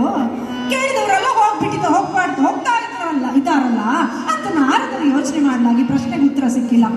ಇನ್ನು ಮುಂದೆ ಹೋಗ್ತಾರೆ. ಮುಂದೆ ಹೋದಂತಹ ಸಂದರ್ಭದಲ್ಲಿ ಆಗ ತಾನೇ ಹುಟ್ಟಿದಂತಹ ಒಂದು ಕರುವಿನಲ್ಲಿ ಹೋಗಿ ಕೇಳಿದ್ದಾರೆ, ಸಾಧುಗಳ ದರ್ಶನದಿಂದ ಸ್ವರ್ಗ ಪ್ರಾಪ್ತಿಯಾಗುತ್ತದೇನಂತೆ, ಹೌದೇನಪ್ಪ ಅಂತ. ಹುಟ್ಟಿದಂತಹ ಕರು ಒಮ್ಮೆ ನಾರದರ ಮುಖ ನೋಡುತ್ತೆ. ನೋಡಿ ಅದು ಇನ್ನೇನು ಯೋಚನೆ ಮಾಡ್ತಾ ಇರ್ತಾರೆ ನಾರದ್ರು, ಏನಾಗ್ತದಪ್ಪ ಅಂತ ಗೊತ್ತಾಗಲ್ಲ ಅವರಿಗೆ. ಇನ್ನೇನು ಏನೋ ಆಗುತ್ತದೆ ಅಂತ ಹೇಳುವಂತ ಸಂದರ್ಭದಲ್ಲಿ ಆ ಕರು ಹೇಳ್ತದಂತೆ, ಸಾಧುಗಳ ದರ್ಶನದಿಂದ ಖಂಡಿತವಾಗಿಯೂ ಸ್ವರ್ಗ ಪ್ರಾಪ್ತಿಯಾಗುತ್ತದೆ, ಅದಕ್ಕೆ ನಾನೇ ಸಾಕ್ಷಿ. ಹುಳುವಾಗಿದ್ದೆ, ನಂತರ ಗಿಳಿಯಾದೆ, ಈಗ ಕರುವಾಗಿದ್ದೀನಿ. ಇದಕ್ಕಿಂತ ಶ್ರೇಷ್ಠ ಜನ್ಮ ಇನ್ನೇನು ಬೇಕಿದೆ? ಅದರಿಂದ ಸಾಧುಗಳ ದರ್ಶನದಿಂದ ಸ್ವರ್ಗ ಪ್ರಾಪ್ತಿಯಾಗುತ್ತದೆ ಅಂತ ಹಾಗೆ ನಾರದರು ಸಮಾಧಾನ ಪಟ್ಟುಕೊಂಡ್ರು. ಅದೇ ರೀತಿಯಾಗಿ ಕುಂತಿ ದೇವಿಯು ಕೂಡ ಬಹಳಷ್ಟು ಶ್ರದ್ಧೆ ಭಕ್ತಿಯಿಂದ ಆ ಸಾಧುಗಳಾದಂತಹ ಶ್ರೇಷ್ಠರಾದಂತಹ ಸಾಧುಗಳಾದಂತಹ ದೂರ್ವಾಸ ಮುನಿಗಳ ಸೇವೆಯಲ್ಲೇ ತೊಡಗಿಕೊಳ್ಳುತ್ತಾಳೆ. ಇವಳ ಸೇವೆಯಿಂದ ಸಂತುಷ್ಟಗೊಂಡಂತಹ ದೂರ್ವಾಸ ಮುನಿಗಳು 5 ಮಂತ್ರಗಳನ್ನು ಬೋಧಿಸ್ತಾರೆ. ಇದನ್ನ ನೀನು ಪ್ರಯೋಗ ಮಾಡಬೇಡ ಅಂತ ಹೇಳ್ತಾರೆ, ಅವಶ್ಯಕತೆ ಇದ್ದಾಗ ಮಾತ್ರ ಮಾಡು ಅಂತ ಹೇಳ್ತಾರೆ. ಈ ಸಾಮಾನ್ಯವಾಗಿ ನಮ್ಮಲ್ಲಿ ಒಂದು ಬುದ್ಧಿ ಇದೆ, ಏನಪ್ಪಾ ಅಂತ ಹೇಳಿದ್ರೆ, ಯಾರಾದ್ರೂ ನಾನೊಂದು ಗುಟ್ಟನ್ನು ಹೇಳ್ತೇನೆ, ನೀನು ಯಾರ ಹತ್ರ ಹೇಳಬೇಡ ಅಂತ ಹೇಳಿದ ಕೂಡಲೇ ತಲೆ ಕೆರಿಲಿಕ್ಕೆ ಆರಂಭವಾಗುತ್ತೆ. ಯಾಕಪ್ಪ, ಈಗ ಹೇಳಿ ಆಯ್ತು, ಹೊಟ್ಟೆ ಒಳಗೆ ಗುಳ ಅದನ್ನ ಹೊರಗೆ ಹಾಕದಿದ್ರೆ ಆಗಲ್ಲ. ಯಾರ ಹತ್ರ ಹೇಳಬೇಡ ಅಂತ ಹೇಳದಿದ್ರೆ ನಮ್ಗೆ ಅಷ್ಟು ಚಿಂತೆ ಆಗಲ್ಲ. ಯಾರ ಹತ್ರ ಹೇಳಬೇಡ ಅಂತ ಹೇಳಿದ ಕೂಡಲೇ ಯಾರ ಹತ್ರ ಆದ್ರೂ ಒಮ್ಮೆ ಹೇಳದೆ ಆಗುದಿಲ್ಲ ಅಥವಾ ಮಾಡದೆ ಆಗುದಿಲ್ಲ. ಮಾಡಬೇಡ ಅಂತ ಹೇಳಿದ್ರೆ ಮನೆಯಲ್ಲಿ ಮಕ್ಕಳು ಅಷ್ಟೇ, ಮಾಡಬೇಡ ಮಗ, ಮಾಡಬೇಡ ಮಗಳೇ ಅಂತ ಹೇಳಿದ್ರೆ ಅವರಿಗೆ ಮಾಡುವಂತ ಒಂದು ಹಠ ಬರುತ್ತೆ. ಆದ್ರಿಂದ ಹೇಳುವಂತ ರೀತಿಯಲ್ಲಿ ಹೇಳಬೇಕು ಅಂತ. ಹಾಗೆ ಒಂದು ಊರಲ್ಲಿ ಒಬ್ಬ ರಾಜ ಇರ್ತಾನೆ. ಆ ರಾಜನಿಗೆ ಕತ್ತೆಯ ಆಗಿರುವಂತಹ ಕಿವಿ, ಕತ್ತೆಯ ಆಕಾರದ ಕಿವಿ ಅಂತ ಹೇಳ್ಬೋದು. ಕತ್ತೆಯ ಆಕಾರದ ಕಿವಿಯಲ್ಲಿರುವಂತಹ ರಾಜನಿಗೆ ಅವನಿಗೆ ಹಾಗಿರುವಂತ ಕಿವಿ ಇದೆ ಅಂತ ಊರಿನಲ್ಲಿ ಯಾರಿಗೂ ಗೊತ್ತಿಲ್ಲ. ಏನ್ ಮಾಡೋದು? ಯಾರಿಗೆ ಕ್ಷೌರ ಅಂತೂ ಮಾಡ್ಲೇಬೇಕಲ್ವಾ? ಅವ್ರು 1 ತಿಂಗಳಿಗೋ 2 ತಿಂಗಳಿಗೋ ಕ್ಷೌರ ಮಾಡ್ಲೇಬೇಕು. ಆ ಸಂದರ್ಭದಲ್ಲಿ ಕ್ಷೌರಿಕ ನೋಡಿ ಏನ್ ನೋಡ್ತಾನೆ, ಅವರು ಸಿಂಹಾಸನ ಆಸ್ಥಾನಕ್ಕೆ ಬರುವಾಗ ಏನೋ ಕಿರೀಟವನ್ನೆಲ್ಲ ಧರಿಸ್ಕೊಂಡು ಬರ್ಬೋದು, ಆದ್ರೆ ಕ್ಷೌರಿಕನ ಮುಂದೆ ತೆಗಿಬೇಕಲ್ವಾ? ಹೀಗಿರುವಾಗ ಊರಿನ ಕ್ಷೌರಿಕನಿಗೆ ಬರ್ಲಿಕ್ಕೆ ಆಸ್ಥಾನಕ್ಕೆ ಬರ್ಬೇಕಂತೆ ಅಂತ ಹೇಳ್ತಾರೆ. ಆಸ್ಥಾನಕ್ಕೆ ಬಂದಂತಹ ಕ್ಷೌರಿಕ ಇನ್ನೇನು ಕ್ಷೌರ ಮಾಡಬೇಕು ಅಂತ ಆಗುವಾಗ ಅವನು ರಾಜ ಏನ್ ಮಾಡ್ತಾನೆ ಅಂತ ಹೇಳಿದ್ರೆ, ತನ್ನ ಕಿರೀಟವನ್ನು ತೆಗೆದು ಕೆಳಗಿಡ್ತಾನೆ. ಕ್ಷೌರಿಕನಿಗೆ ನಗು ತಡಿಲಿಕ್ಕೆ ಆಗುದಿಲ್ಲ, ಗೊಳ್ಳನೆ ನಕ್ಕು ಬಿಡ್ತಾನೆ. ಆಮೇಲೆ ಭಯ ಆಯ್ತು, ರಾಜನ ಮುಂದೆ ಕೂತಿದ್ದೀನಿ. ಆ ರಾಜ ಹೇಳ್ತಾನೆ, ಎಲ್ಲಿಯಾದ್ರೂ ಈ ವಿಷಯ ಊರಿನವರಿಗೆ ಗೊತ್ತಾದ್ರೆ ನಿನ್ ತಲೆ ತೆಗಿತೀನಿ ಅಂತಾನೆ. ಏನ್ ಮಾಡೋದು? ಒಬ್ಬ ಕ್ಷೌರಿಕ ಬಂದಿದ್ದಾನಲ್ಲಿಗೆ, ಅವನಿಗೆ ವಿಷಯ ಗೊತ್ತಾಗಿದೆ, ಅವನು ಕೆಲಸ ಮಾಡ್ಕೊಂಡು ಹೋಗ್ತಾನೆ ಸರಿ, ಆದ್ರೆ ಅವನಿಗೆ ಹೊಟ್ಟೆ ಒಳಗೆ ತಳಮಣ ಆಗ್ಲಿಕ್ಕೆ ಆರಂಭವಾಯ್ತು. ಅದು ಕೂಡ ಊರಿನ ರಾಜನ ಬಗ್ಗೆ ಏನೋ ಒಂದು ವಿಷಯ ಗೊತ್ತಿದೆ. ಸಾಮಾನ್ಯರ ಬಗ್ಗೆ ಗೊತ್ತಿದ್ರೆ ನಾವು ಅಷ್ಟು ತಲೆ ಕೆಡಿಸ್ಕೊಳ್ಳಲ್ಲ. ನಾವು ಕೂಡ ಅಷ್ಟೇ, ಯಾರಾದ್ರೂ ಒಂದು ಅಲ್ಲಿ ಅವ್ರು ಇದ್ದಾರಲ್ಲ, ಅವ್ರು ಹಾಗೆ ಮಾಡಿದ್ರಂತೆ ಅಂತ ಹೇಳುವಾಗ ನಮ್ಗೆ ಏನೋ ಆಗುವಂಥದ್ದು. ಹೀಗೆ ಆಯ್ತು ಇವನಿಗೆ. ಏನ್ ಮಾಡುದು? ಊರವ್ರ ಹತ್ರ ಹೇಳಿದ್ರೆ ನನ್ನ ತಲೆ ಹೋಗುತ್ತೆ. ಹಾಗಾದ್ರೆ ಏನ್ ಮಾಡೋದು? ಇದಕ್ಕಾಗಿ ಒಂದು ಕೆಲಸ ಮಾಡ್ತೇನೆ ಅಂತ ಕಾಡಿನ ಮಧ್ಯಕ್ಕೆ ಹೋಗ್ತಾನೆ. ಕಾಡಿನ ಮಧ್ಯಕ್ಕೆ ಹೋಗಿ ದೊಡ್ಡದಾಗಿ ಬೊಬ್ಬೆ ಹೊಡಿತಾನೆ. ರಾಜನ ಕಿವಿ ಕತ್ತೆ ಕಿವಿ, ರಾಜನ ಕಿವಿ ಕತ್ತೆ ಕಿವಿ, ರಾಜನ ಕಿವಿ ಕತ್ತೆ ಕಿವಿ ಅಂತ ಹೇಳ್ಕೊಂಡು ಹಬ್ಬ ನನ್ನ ಹೊಟ್ಟೆ ಒಳಗಿದೆ ಎಲ್ಲ ಹೊರಗೆ ಬಂತು, ಇನ್ನು ಸಮಾಧಾನ ಆಯ್ತಪ್ಪ ಅಂತ ಹೇಳಿ ಅವನ ಪಾಡಿಗೆ ಹೋಗ್ತಾನೆ. ಇಷ್ಟಕ್ಕೆ ನಿಲ್ಲತ್ತಾಕತ್ತೆ ಇಲ್ಲ. ಏನಾಯ್ತಪ್ಪ ಅಂತ ಹೇಳಿದ್ರೆ, ಆ ಊರಿನಲ್ಲಿ ಜಾತ್ರೆ ಎಲ್ಲ ಆಗುವಂತಹ ಸಂದರ್ಭದಲ್ಲಿ ಸಂತೆ ಎಲ್ಲ ಮಾರಾಟ ಮಾಡ್ಲಿಕ್ಕೆ ಏನೆಲ್ಲ ಏನೆಲ್ಲ ವಸ್ತುಗಳು ಬರುತ್ತೆ ಪ್ರಿಯವಾದಂಥದ್ದು, ದೊಡ್ಡವರಿಗೆ ಪ್ರಿಯವಾದಂಥದ್ದು ಎಲ್ಲ ಮಾರಾಟ ಮಾಡ್ತಾರೆ. ಹಾಗೆ ಆ ಊರಿನಲ್ಲಿ ಕೂಡ ಜಾತ್ರೆ ಆಯಿತು. ಜಾತ್ರೆ ಆಗುವಾಗ ಕೊಳಲು ಮಾರುವವ ಏನು ಮಾಡ್ತಾನೆ, ಈ ಕ್ಷೌರಿಕ ಹೋಗಿದ್ನಲ್ಲ ಅದೇ ಜಾಗಕ್ಕೆ ಹೋಗಿ ಅಲ್ಲಿ ಬಿದಿರಿನ ಮಂದೆ ಇತ್ತು, ಬಿದಿರನ್ನು ತಗೊಂಡು ಬಂದು ಕೊಳಲು ತಯಾರು ಮಾಡ್ತಾನೆ. ಕೊಳಲನ್ನು ಸಂತೆಯಲ್ಲಿ ಮಾರ್ತಾ ಇರ್ತಾನೆ. ಮಕ್ಕಳೆಲ್ಲ ಅಷ್ಟೇ ಚಿಕ್ಕದಿರುವಾಗ ಆ ಕೊಳಲು ನೋಡಿದ ಕೂಡ ಅಯ್ಯೋ ಅಪ್ಪ ಅಪ್ಪ ನಂಗೆ ಬೇಕಪ್ಪ ಅಂತಾರೆ. ಅದೇ ರೀತಿಯಲ್ಲಿ ಒಂದಷ್ಟು ಜನ ಮಕ್ಕಳು ತಗೊಂಡ್ರು. ಯಾರು ಅದನ್ನ ತುಂಬ ತುಟಿಗಿಟ್ಟು ಊದ್ಲಿಕ್ಕೆ ಆರಂಭ ಮಾಡ್ತಾರೋ ಅದರಲ್ಲಿ ಬರುವಂತಹ ಇದು ಶಬ್ದ ಸರಿಗಮ ಪದನಿಸ ಅಲ್ಲ, ರಾಜನ ಕಿವಿ ಕತ್ತೆ ಕಿವಿ, ರಾಜನ ಕಿವಿ ಕತ್ತೆ ಕಿವಿ, ರಾಜನ ಕಿವಿ ಕತ್ತೆ ಕಿವಿ ಅಂತ ಬರ್ತಾ ಇತ್ತು. ಅದಕ್ಕೆ ನಾವು ಅಷ್ಟೇ. ಆದರೂ ಯಾವ ವಿಷಯವನ್ನ ಯಾರ ಹತ್ರ ಹೇಳಬೇಕು, ಹಾಗಿದ್ರೆ ಮಾತ್ರ ಹೇಳಿದ್ರೆ ಸಮಾಜ ಚೆನ್ನಾಗಿರ್ತದೆ ಅಂತ ಹೇಳುವಂತಹ ಒಂದು ಸಂದೇಶ ಕೂಡ ಇದೆ ಅದರಲ್ಲಿ. ಹೀಗಿರುವಾಗ ಕುಂತಿದೇವಿಯಲ್ಲೂ ಹೇಳಿದ್ದಾರೆ ದೂರ್ವಾಸ ಮುನಿಗಳು, ನಿನಗೆ ಅಗತ್ಯ ಇದ್ದಾಗ ಮಾತ್ರ ಪ್ರಯೋಗ ಮಾಡು. ಆದ್ರೂ ಕೂಡ ಅವಳು ಯುವತಿ, ಅದನ್ನು ಒಮ್ಮೆ ಪ್ರಯೋಗ ಮಾಡಿ ನೋಡಿದ್ರೆ ಹೇಗೆ ಅಂತ ಹೇಳಿ ಅದಕ್ಕಾಗಿ ಅವಳು ಏನ್ ಮಾಡ್ತಾಳೆ ಅಂತ ಹೇಳಿದ್ರೆ, ಒಂದು ಮುಂಜಾನೆ ಎದ್ದು ಗಂಗಾ ನದಿಯ ತಟದಲ್ಲಿ ಬರ್ತಾಳೆ. ಗಂಗಾ ನದಿಯ ತಟದಲ್ಲಿ ಬಂದು ಸೂರ್ಯ ದೇವನನ್ನು ಆರಾಧಿಸುತ್ತಾ ಭಕ್ತಿಯಿಂದ ಶ್ರದ್ಧೆಯಿಂದ ಆರಾಧಿಸ್ತಾ ಮೊದಲಿನ ಮಂತ್ರವನ್ನ ಹೇಳ್ತಾಳೆ. ಮಂತ್ರವನ್ನು ಹೇಳಿದ ಆ ಕ್ಷಣ ಏನಾಗಿ ಹೋಯಿತು, ಪಳ ಪಳ ಪಳನೆ ಹೊಳೆಯುವಂತಹ ಕಂಗಳುಳ್ಳಂತಹ ಒಂದು ಪುಟ್ಟ ಮಗು ತನ್ನ ಕೈಯಲ್ಲಿ. ಅಯ್ಯೋ ದೇವರೇ, ಏನಾಗಿ ಹೋಯಿತು, ಎಂತಹ ಒಂದು ದುರವಸ್ಥೆ ಬಂದು ಹೋಯಿತು ನನಗೆ, ನಾನು ಹೀಗೆ ಮಾಡಬಾರ್ದಿತ್ತೇನೋ. ಯಾಕೆಂತ ಹೇಳಿದ್ರೆ, ಒಂದು ಮದುವೆಯಾಗದಂತಹ ಹೆಣ್ಣು ಮಗುವಿನ ಕೈಯಲ್ಲಿ ಒಂದು ಮಗು ಉಂಟು ಅಂತಾದ್ರೆ ಲೋಕಾಪವಾದ, ಅದನ್ನು ನಾನು ಹೇಗೆ ಸಹಿಸಿಕೊಳ್ಳಲಿ ಎಂದು ಯೋಚನೆ ಮಾಡ್ತಾ ಸೂರ್ಯದೇವನಲ್ಲಿ ಮತ್ತೊಮ್ಮೆ ಭಿನ್ನವಿಸಿಕೊಳ್ಳುತ್ತಾಳೆ. ನನ್ನಿಂದ ತಪ್ಪಾಯಿತು ಸೂರ್ಯದೇವನೇ, ಇದನ್ನ ಒಮ್ಮೆ ಈ ಮಂತ್ರವನ್ನು ನಾನು ಮಂತ್ರದಿಂದ ಮುಖ್ಯಗೊಳಿಸಿ ಅಂತ ಕೇಳ್ಕೊಳ್ತಾಳೆ. ಆ ಕುಂತಿದೇವಿ ಸೂರ್ಯದೇವ ಹೇಳ್ತಾನೆ, ಅದೆಲ್ಲ ಆಗುದಿಲ್ಲ ಮಗಳೇ. ಅಯ್ಯೋ, ಆ ಮಗುವನ್ನು ಕೈಗೆತ್ತಿಕೊಂಡಂತಹ ಆ ಕುಂತಿದೇವಿ ಸುಂದರವಾದಂತಹ ಮುಖಗಳನ್ನು ನೋಡುತ್ತಾ ಜೋರಾಗಿ ಅಳುತ್ತಾಳೆ. ಅಯ್ಯೋ ವಿಧಿಯೇ, ಏನಾಗಿ ಹೋಯಿತು, ಬಳ ಬಳ ಬಳನೆ ಹೊಳೆಯುವಂತಹ ಕಣ್ಣುಗಳು, ಕಿವಿಯಲ್ಲಿ ವಿಶೇಷವಾದ ಕರ್ಣಕುಂಡಲ, ಮುದ್ದು ಆದಂತಹ ಈ ಮಗುವನ್ನು ನಾನು ಏನು ಮಾಡೋಣ? ಅಯ್ಯೋ, ಇಂತಹ ಪರಿಸ್ಥಿತಿಯಲ್ಲಿ ನಾನು ನಿನ್ನನ್ನು ಇಟ್ಟುಕೊಳ್ಳುವಂತಹ, ನಿನ್ನನ್ನು ಸಾಕಿ ಬೆಳೆಸುವಂತಹ ಸ್ಥಿತಿಯಲ್ಲಿ ಇಲ್ಲ ಮಗುವೆ ನಾನು. ಎಂತಹ ದುಷ್ಟಿಯಾದಂತಹ ತಾಯಿ ಇರಬಹುದು.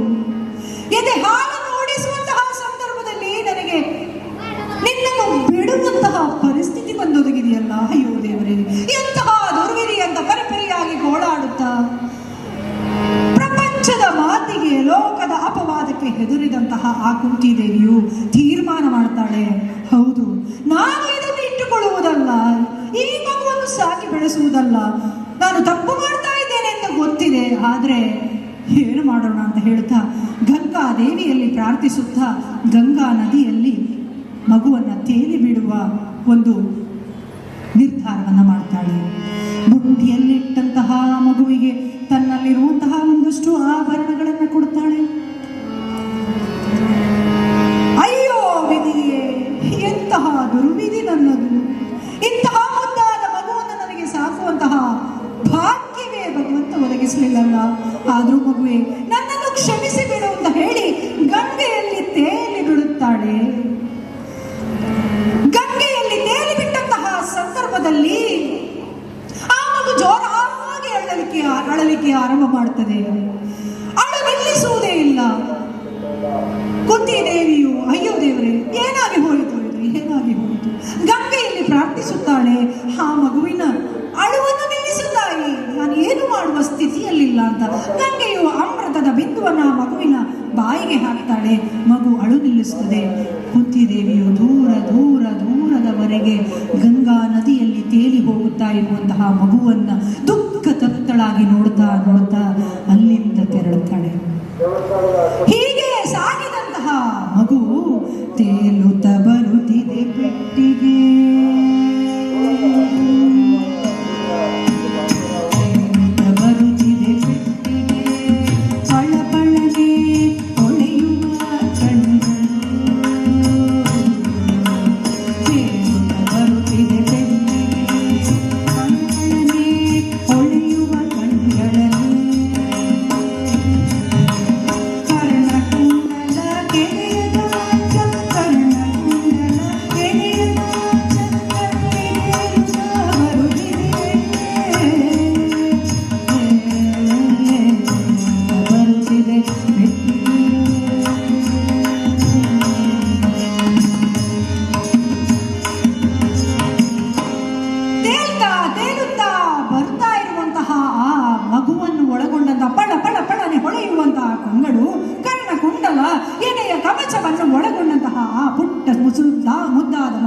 ತೇಲಿ ತೇಲಿ ತೇಲಿ ತೇಲಿ ಹಸ್ತಿನಾವತಿಯ ನದಿಯ ದಂಡೆಯಲ್ಲಿ ಬರ್ತದೆ.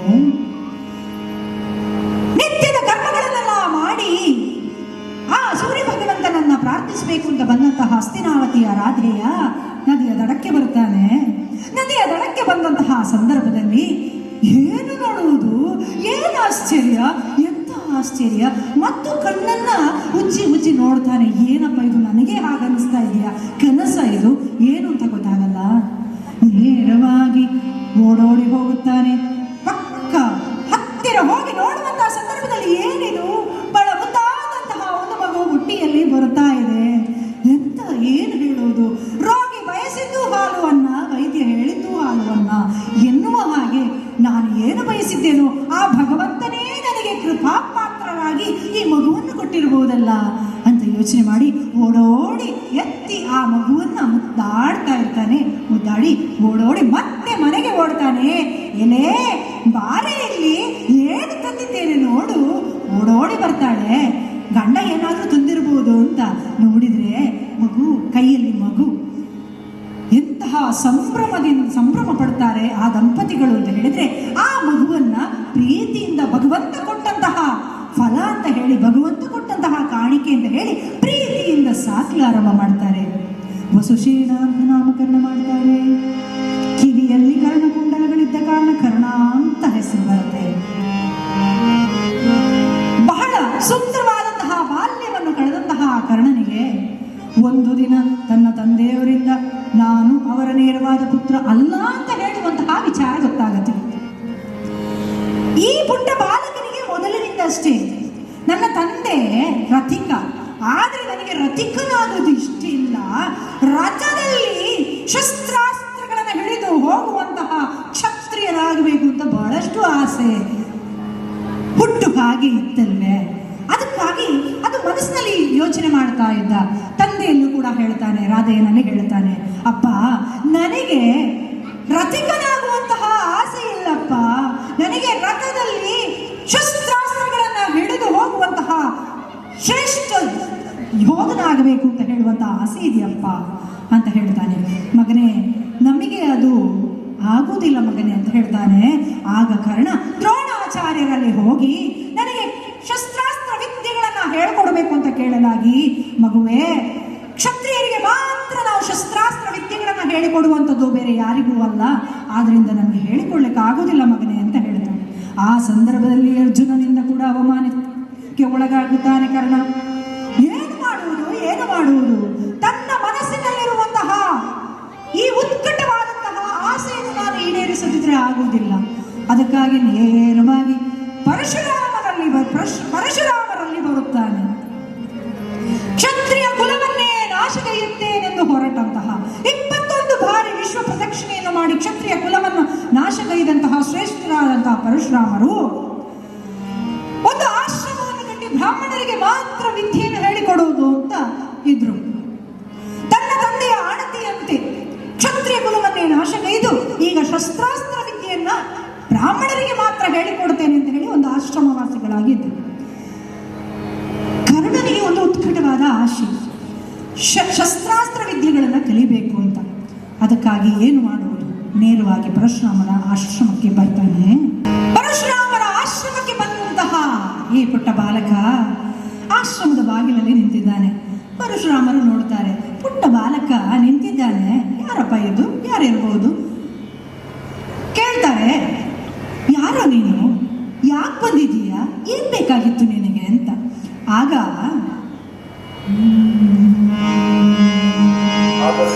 ಕರ್ಣ ಹೇಳ್ತಾನೆ, ದಾನವ ಕೊಡು ಗುರುವೇ, ವಿದ್ಯಾ ದಾನವ ಕೊಡು.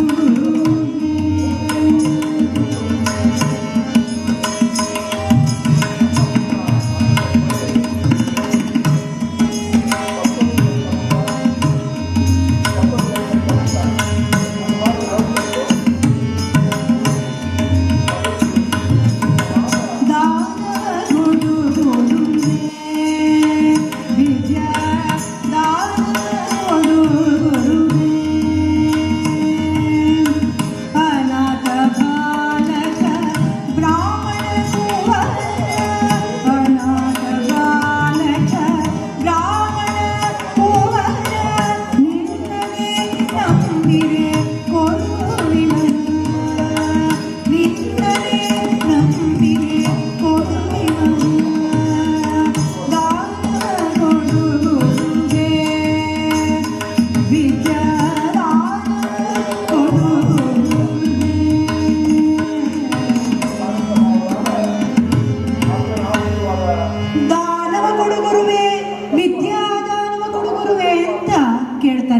ಬಾಲಕ, ಅನಾಥ ಬಾಲಕ ನಾನು, ಬ್ರಾಹ್ಮಣ ಕುವರ ಅಂತ ಸುಳ್ಳು ಹೇಳ್ತಾನೆ. ಬ್ರಾಹ್ಮಣ ಕುವರನಾದಂತಹ ನನಗೆ ವಿದ್ಯಾದಾನವನ್ನು ಕೊಡು ಅಂತ. ಆಗ ಪರಶುರಾಮರು ಹೇಳ್ತಾರೆ, ಸರಿಯಪ್ಪ, ಶಸ್ತ್ರಾಸ್ತ್ರ ವಿದ್ಯೆಗಳನ್ನು ನಾನು ಬ್ರಾಹ್ಮಣ ಕುವರರಿಗೆ ಮಾತ್ರ ಕೊಡುವಂಥದ್ದು. ಆದ ಕಾರಣ ನಿನಗೆ ನಾನು ಪ್ರೀತಿಯಿಂದ ನೀನು ಬಂದಿದ್ದೀಯಾ, ಬಾ ಮಗನೇ, ನಿನಗೆ ವಿದ್ಯಾದಾನವನ್ನು ಕೊಡ್ತೇನೆ ಅಂತ. ವಿದ್ಯಾದಾನಕ್ಕಿಂತ ಶ್ರೇಷ್ಠವಾದ ದಾನ ಬೇರೊಂದಿಲ್ಲ, ಯಾವುದನ್ನಾದ್ರೂ ಕದಿಬಹುದು, ವಿದ್ಯೆಯನ್ನಲ್ಲ ಅಂತ ಹೇಳ್ತಾಳೆ. ವಿದ್ಯಾದಾನಕ್ಕಾಗಿ ಆ ಪುಟ್ಟ ಬಾಲಕ ವಿದ್ಯೆಯನ್ನು ಪಡೆದುಕೊಳ್ಳಿಕ್ಕಾಗಿ ಪರಶುರಾಮರ ಆಶ್ರಮದಲ್ಲಿ ಅವರ ಶಿಷ್ಯನಾಗಿ ಸೇರಿಕೊಳ್ತಾನೆ. ಸೇರಿದಂತಹ ಸ್ವಲ್ಪ ಸಮಯದಲ್ಲಿಯೇ ಪರಶುರಾಮರ ಅತಿ ಮೆಚ್ಚಿನ ಶಿಷ್ಯನಾಗಿ ಬದಲಾಗ್ತಾನೆ. ಯಾವ ರೀತಿಯ ವಿದ್ಯೆಯನ್ನು ಅವನಿಗೆ ಹೇಳಿಕೊಟ್ರು ಕೂಡ ಬಹಳಷ್ಟು ಬೇಗನೆ ಶೀಘ್ರವಾಗಿ ಕಲಿಯುವಂತಹ ಆ ಪುಟ್ಟ ಬಾಲಕ ಕರ್ಣನನ್ನ ಬಹಳಷ್ಟು ಇಷ್ಟವಾಗುತ್ತದೆ ಪರಶುರಾಮರಿಗೆ. ದಿನನಿತ್ಯದ ತನ್ನ ಚಟುವಟಿಕೆಗಳಲ್ಲಿ ಕರ್ಣನನ್ನು ಹೇಳದಂತಹ ದಿನ ಇಲ್ಲ. ಅಂತಹ ಪ್ರೀತಿ ಪಾತ್ರನಾದಂತಹ ಶಿಷ್ಯನಾಗುತ್ತಾನೆ. ಸ್ವಾಮಿ ವಿವೇಕಾನಂದರು ರಾಮಕೃಷ್ಣ ಪರಮಹಂಸರ ಹಾಗೆ. ರಾಮಕೃಷ್ಣ ಪರಮಹಂಸರಿಗೆ ಒಮ್ಮೆ ಸ್ವಾಮಿ ವಿವೇಕಾನಂದರಿಗೆ ಅವರಿಗೆ ಒಂದು ಹೊಸ ಚಪ್ಪಲು ತೆಗೆಸಿಕೊಟ್ರಂತೆ. ಶಿಷ್ಯನಿಗೆ ಬಹಳಷ್ಟು ಪ್ರಿಯವಾದದ್ದು ಆ ಚಪ್ಪಲನ್ನು ನೋಡಿ ನೋಡಿ ನೋಡಿ ಇಡ್ತಾ ಇದ್ರಂತೆ ಸ್ವಾಮಿ ವಿವೇಕಾನಂದರು. ಅದಕ್ಕಾಗಿ ರಾತ್ರಿ ಮಲಗಿದಂಥ ಸಂದರ್ಭದಲ್ಲಿ ಮತ್ತು ಮಲಗುವಾಗಲೂ ನೋಡುದಂತೆ, ರಾತ್ರಿ ಮಲಗಲಿಕ್ಕೆ ಹೋಗುವಾಗ ನೋಡ್ತಾ ಇದ್ದಂತೆ. ಈಗ ರಾಮಕೃಷ್ಣ ಪರಮಹಂಸರು ನೋಡ್ತಾ ಇದ್ರು ಇವನ ಆ ಚಪ್ಪಲಿನ ಮೇಲಿನ ಪ್ರೀತಿ. ರಾಮಕೃಷ್ಣ ಪರಮಹಂಸರು ಏನ್ ಮಾಡಿದ್ರಪ್ಪ ಅಂತ ಹೇಳಿದ್ರೆ, ಬೆಳಗಾತ ಸ್ವಾಮಿ ವಿವೇಕಾನಂದರು ಎದ್ದು ಬಂದು ಹೊರಗೆ ನೋಡ್ತಾರೆ. ನೋಡುವಾಗ ರಾಮಕೃಷ್ಣ ಪರಮಹಂಸರು ಚಪ್ಪಲಿ ಹತ್ರ ಕುತ್ಕೊಂಡಿದ್ದಾರೆ. ಯಾಕೆ? ತನಗೆ ಪ್ರಿಯ ಶಿಷ್ಯನ ಅತ್ಯಂತ ಪ್ರೀತಿಯಿಂದ ನೋಡುವಂತಹ ಚಪ್ಪಲನ್ನು ಕಾಯ್ದುಕೊಂಡು ಕೂತ್ಕೊಂಡಿದ್ದಾರೆ. ಅಂತಹ ಬಾಂಧವ್ಯ ಅದರಲ್ಲಿ ಮಾತ್ರ ಅಲ್ಲ, ವಿಶೇಷವಾದಂತಹ ಬಾಂಧವ್ಯ ರಾಮಕೃಷ್ಣ ಪರಮಹಂಸರಲ್ಲಿ ವಿವೇಕಾನಂದರಲ್ಲಿ ಇತ್ತು. ಅದೇ ರೀತಿಯ ಬಾಂಧವ್ಯ ಪರಶುರಾಮರಲ್ಲಿ ಮತ್ತು ಕರ್ಣರಲ್ಲಿ ಬೆಳೆಯಿತು. ಒಂದು ದಿನ ಹೀಗೆ ಮಾತನಾಡ್ತಾ ಗುರುಗಳು ಹೇಳ್ತಾರೆ,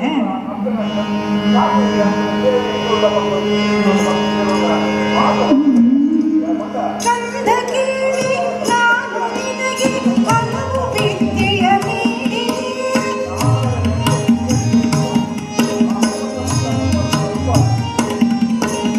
ಕಂದ ಕೇಳಿ ನಾನು ನಿನಗೆ ಹಲವು ವಿದ್ಯೆಯ ನೀಡಿ, ಶಸ್ತ್ರ ವಿದ್ಯೆಯ ಕಲಿಸಿದೆ, ಸಕಲ ವಿದ್ಯೆಯ ಕಲಿಸಿದೆ, ಶಸ್ತ್ರ ವಿದ್ಯೆಯ ಕಲಿಸಿದೆ, ಸಕಲ ವಿದ್ಯೆಯ ಕಲಿಸಿದೆ, ಕಂದ ಕೇಳಿ ನಾನು ನಿನಗೆ ಸಕಲ ವಿದ್ಯೆಯ ಕಲಿಸಿದೆ.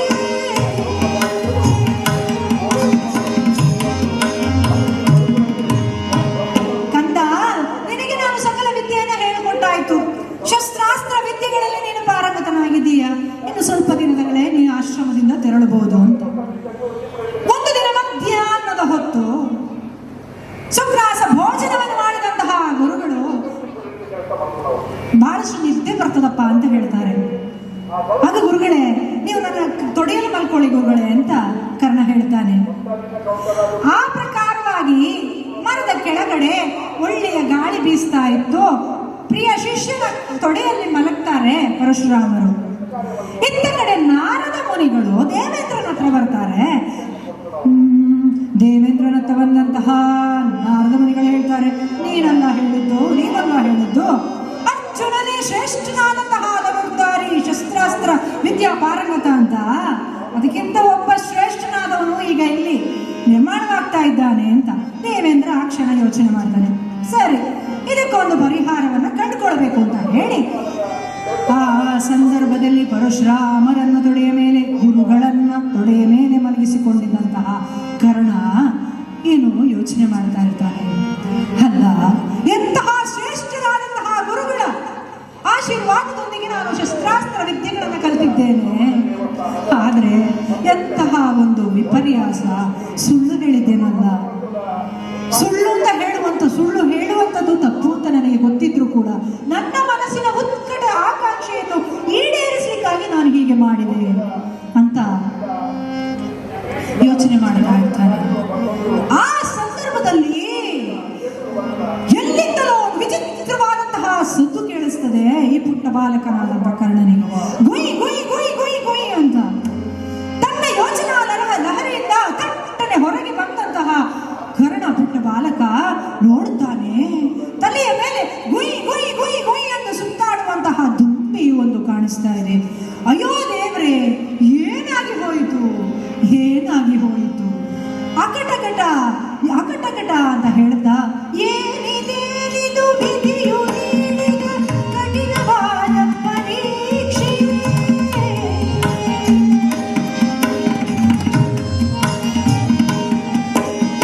ಏನಿದೇನಿದು ವಿಧಿಯು ನೀಡಿದ ಕಠಿಣವಾದ ಪರೀಕ್ಷೆ, ಶಯನದ ತುಂಬಿಯ ಉಪಟಳ ಕೊರೆಯುತ್ತಿದೆ ಕೊರೆಯುತ್ತಿದೆ ಕೊರೆಯುತ್ತಿದೆ, ತೊಡೆಯೆಲ್ಲ ಕೊರೆಯುತ್ತಾ ಇದೆ. ಸುತ್ತುತ್ತಾ ಇದ್ದಂತಹ ದುಂಬಿಯು ನೇರವಾಗಿ ಆ ಬಾಲಕನ ತೊಡೆಯನ್ನು ಕೊರೆಯಲಿಕ್ಕೆ ಆರಂಭ ಮಾಡುತ್ತದೆ. ನಮಗೆ ಒಂದು ಸೊಳ್ಳೆ ಕಚ್ಚಿದ್ರೆ ನಾವು ಹೀಗೆ ಉಜ್ಜುತ್ತಾ ಇರ್ತೇವೆ, ಅಂಥದ್ರಲ್ಲಿ ಒಂದು ದುಂಬಿಯು ಬಂದು ತೊಡೆಯನ್ನ ಕೊರೆಯುವುದು ಅಂತ ಹೇಳಿದ್ರೆ ಎಂತಹ ಒಂದು ನೋವಿರಬಹುದು ಯೋಚನೆ ಮಾಡಿ. ಒಂದು ಕಡೆ ಗುರುಗಳ ನಿದ್ರೆಗೆ ಭಂಗವಾಗಬಾರದು, ನನ್ನ ಗುರುಗಳು ಮಲಗಿದ್ದಾರೆ ಎನ್ನುವಂತಹ ಒಂದು ಮನಸ್ಥಿತಿ.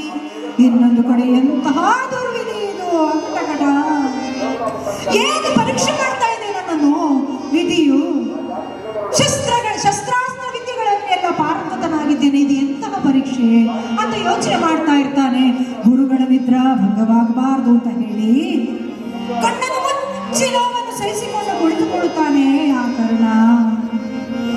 ಅಯ್ಯೋ, ಎಂತಹ ಒಂದು ವಿಪರ್ಯಾಸ ಹೇಳಿ. ತೊಡೆಯನ್ನು ಕೊರೆಯುತ್ತಾ ಇದ್ದಂತಹ ದುಂಬಿಯು ಕೊರೆಯುತ್ತಾ ಕೊರೆಯುತ್ತಾ ರಕ್ತದ ಕೋಡಿಯೇ ಹರಿಯುತ್ತಾ ಇದೆಯಲ್ಲ. ಆದ್ರೂ ಕೂಡ ಆ ಕರ್ಣ ತನ್ನ ನೋವನ್ನು ಸಹಿಸಿಕೊಂಡು ಕುಳಿತುಕೊಳ್ಳುತ್ತಾನೆ. ಗಾಢವಾದಂತಹ ನಿದ್ರೆಯಲ್ಲಿದ್ದಂತಹ ಪರಶುರಾಮನಿಗೆ ತಟ್ಟನೆ ಎಚ್ಚರವಾಗುತ್ತದೆ. ಏನೋ ನೀರು ತಾಗಿದ ಹಾಗಾಗುತ್ತೆ. ಎಚ್ಚರವಾಗಿ ನೋಡ್ತಾರೆ ನೋಡ್ತಾರೆ ನೋಡ್ತಾರೆ, ಏನಿದು ಏನಿದು. ತನ್ನ ಪ್ರಿಯ ಶಿಷ್ಯನ ತೊಡೆಯಿಂದ ರಕ್ತದ ಗೋಡೆಯ ಹರಿತಾ ಇದೆ. ಸ್ಥಿತಪ್ರಜ್ಞನ ಹಾಗೆ ಕುಳಿತುಕೊಂಡಿದ್ದಾನೆ. ಪಾಪ, ಎಂತಹ ಒಂದು ಪ್ರೀತಿ ಪಾತ್ರನಾದಂತಹ ಶಿಷ್ಯನಿಗೆ ಇಂತಹ ಒಂದು ಗತಿ ಬಂದದಕ್ಕಿಂತಲ್ಲ ಅನ್ನೋ ದುಃಖವನ್ನ ಮನಸ್ಸಿನಲ್ಲಿ ಅಂದುಕೊಳ್ಳುವಂತಹ ಸಂದರ್ಭದಲ್ಲಿಯೇ ಪರಶುರಾಮನಿಗೆ ತಟ್ಟನೆ ಮನಸ್ಸಿಗೆ ಬರುತ್ತದೆ. ಏನಿದು ಏನಿದು ಏನಿದು ಏನಿದು. ಎಲ ಎಲವೋ ಮರುಳ ನನ್ನ ನೀನು ವಂಚಿಸುವೆ, ಎಲ ಎಲವೋ ಮರುಳ ನನ್ನ ನೀನು ವಂಚಿಸುವೆ. ಯಾರೋ ನೀನು ಯಾವ ಕುಲದವನು ಚಿನ್ನಾಗಲು ದಿಟ ನುಡಿಯುವೆಯ, ಯಾರೋ ನೀನು ಯಾವ ಕುಲದವನು ಇನ್ನಾಗಲು ದಿಟ ನುಡಿಯುವೆಯ. ಎಲ ಎಲವೋ ಮರುಳ, ಎಲ ಎಲವೋ ಮರುಳ, ಎಲ ಎಲವೋ ಮರುಳ, ಯಾರೋ ನೀನು, ಯಾವ ಕುಲದವನು, ಯಾವ ಜಾತಿಯವನು. ಯಾಕೆ ಅಂತ ಹೇಳಿದ್ರೆ ಬ್ರಾಹ್ಮಣರಿಗೆ ಇಂತಹ ಅದಟ ಇರುವುದಿಲ್ಲ, ಇಂತಹ ಸಹನ ಶಕ್ತಿ ಇರುವುದಿಲ್ಲ. ಆದ್ರಿಂದ ನೀನು ಬ್ರಾಹ್ಮಣನಲ್ಲ, ಯಾರು ನೀನು, ಎಲ್ಲಿಂದ ಬಂದೆ, ಯಾವ ಕುಲದವನು ಅಂತ ಕೇಳುತ್ತಾರೆ ಪರಶುರಾಮರು. ಅಯ್ಯೋ, ಎಂತಹ ವಿಧಿಯ ವಿಪರ್ಯಾಸ ಹೇಳಿ. ಗುರುಗಳು ಕೇಳ್ತಾರೆ, ಏತಕ್ಕೆ ಸೆಟೆ ನುಡಿದೆ, ಏತಕ್ಕೆ ಸೆಟೆ ನುಡಿದೆ, ಬಾಲಕ ಏತಕ್ಕೆ ವಂಚಿಸಿದೆ.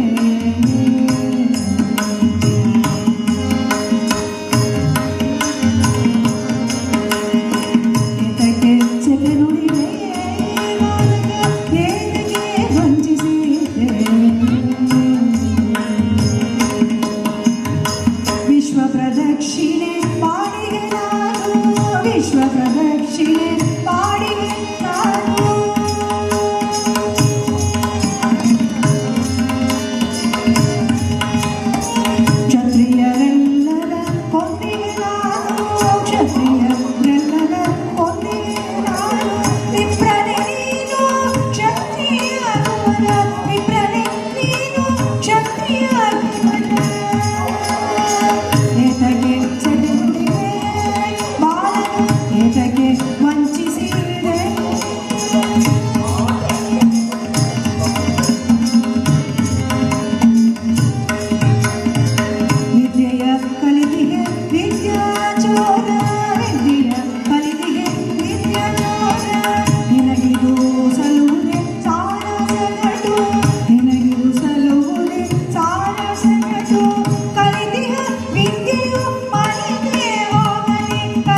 ಅಂದುಕೊಳ್ತಾನೆ, ನಾನು ವಿದ್ಯೆಯನ್ನು ಕಲಿತುಕೊಂಡಂತಹ ರೀತಿ ಸರಿ ಇಲ್ಲ, ಸುಳ್ಳು ಹೇಳಿದ್ದೇನೆ, ಅದಕ್ಕೆ ನನಗೆ ಇಂತಹ ಒಂದು ಶಿಕ್ಷೆ ಇರಬಹುದು ಎಂದು ಹೇಳಿ ಗುರುಗಳ ಪಾದಗಳಿಗೆ ನಮಸ್ಕಾರ ಮಾಡಿ ಅಲ್ಲಿಂದ ಹೋಗ್ತಾನೆ. ಮಾತ್ರವಲ್ಲ, ಕಲಿತಿಹ ವಿದ್ಯೆಯು ಮರೆತೇ ಹೋಗಲಿ ಎನ್ನುವಂತಹ ಶಾಪದ ಹೊತ್ತಿಗೆ ಆಶ್ರಮವಾಸಿಗಳಾಗಿದ್ದಂತಹ ಋಷಿಗಳ ಹೋಮ ಧೇನುವಿನ ಹತ್ಯೆ ಇವನಿಂದ ಆದಂತಹ ಸಂದರ್ಭದಲ್ಲಿ ಇನ್ನೊಂದು ಶಾಪ. ಯುದ್ಧರಂಗದಲ್ಲಿ ನಿನ್ನ ರಥವು ಹೂತು ಹೋಗಲಿ. ಒಂದೆಡೆ ಗುರುಗಳ ಶಾಪ, ಇನ್ನೊಂದೆಡೆ ಋಷಿಗಳ ಶಾಪ. ಈ ಎರಡು ದ್ವಂದ್ವಗಳ ಮಧ್ಯೆ ಕರ್ಣನು ನೇರವಾಗಿ ಹಸ್ತಿನಾವತಿಗೆ ಬರ್ತಾನೆ. ಹಸ್ತಿನಾವತಿಯಲ್ಲಿ ಕೌರವರ ದಾಯಾದಿ ಮತ್ಸರದ ಪಗಡೆ ದಾಳವಾಗುತ್ತಾನೆ. ಕೌರವನಿಗೆ ತನ್ನ ಪಾಳೆಯದಲ್ಲಿ ಭೀಮನಿಗೆ ಸರಿಸಾಟಿಯಾಗಿ ಕೌರವ ಇದ್ದಾನೆ. ನಕುಲ ಸಹದೇವರಿಗೆ ಸರಿಸಾಟಿಯಾಗಿ ಕೌರವರಲ್ಲಿರುವಂತಹ ತಮ್ಮಂದರು 100 ಜನ ಇದ್ದಾರೆ. ಆದರೆ ಅರ್ಜುನನಿಗೆ ಸರಿಸಾಟಿಯಾಗಿ ಅವನ ಪಾಳ್ಯದಲ್ಲಿ ಯಾರು ಇರಲಿಲ್ಲ. ಕರ್ಣ ಯಾವಾಗ ಹಸ್ತಿನಾವತಿಗೆ ಬರುತ್ತಾನೋ ಆ ಸಂದರ್ಭದಲ್ಲಿ ಕೌರವ ಯೋಚನೆ ಮಾಡ್ತಾನೆ, ಇವನು ಶಸ್ತ್ರಾಸ್ತ್ರಗಳಲ್ಲಿ ಬಹಳಷ್ಟು ಪಾಂಡಿತ್ಯವನ್ನು ಪಡೆದುಕೊಂಡಿದ್ದಾನೆ, ಅರ್ಜುನನಿಗೆ ಸರಿಸಾಟಿಯಾಗಿ ಇವನೇ ಸರಿ ಅಂತ ಯೋಚನೆ ಮಾಡ್ತಾ ಅವನನ್ನ ಬಹಳಷ್ಟು ಪ್ರೀತಿಯಿಂದ ಆಲಂಗಿಸಿ ಅಂಗ ದೇಶದ ರಾಜನನ್ನಾಗಿ ಮಾಡಿ ಅವನನ್ನು ಜೊತೆಯಲ್ಲಿಟ್ಟುಕೊಳ್ತಾನೆ.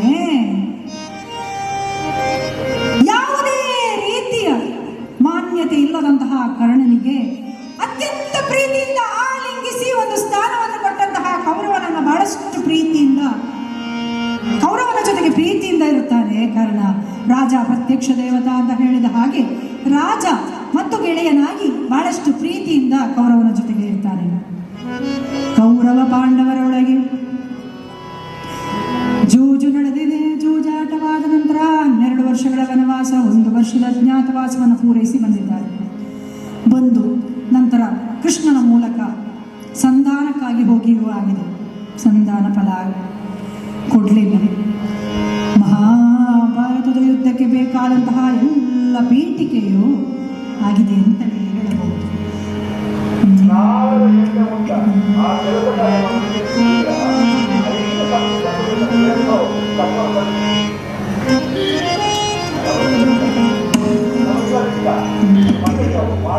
ಸಮಯವು ಕಳೆಯಿತು, ಬೆಳೆಯಿತು ವರುಷವು, ಒತ್ತಿ ಮುರಿಯಿತು ದೇಶವು. ಸಮಯವು ಕಳೆಯಿತು, ಬೆಳೆಯಿತು ವರುಷವು, ಒತ್ತಿ ಮುರಿಯಿತು ದೇಶವು.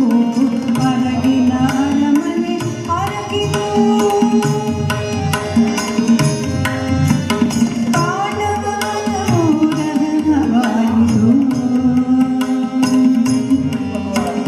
ಅರಗಿನ ಅರಮನೆ ಅರಗಿತು.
ಯಾಕೆ ಅವರು ಹಾಗೆ ಮಾಡಿದ್ರು?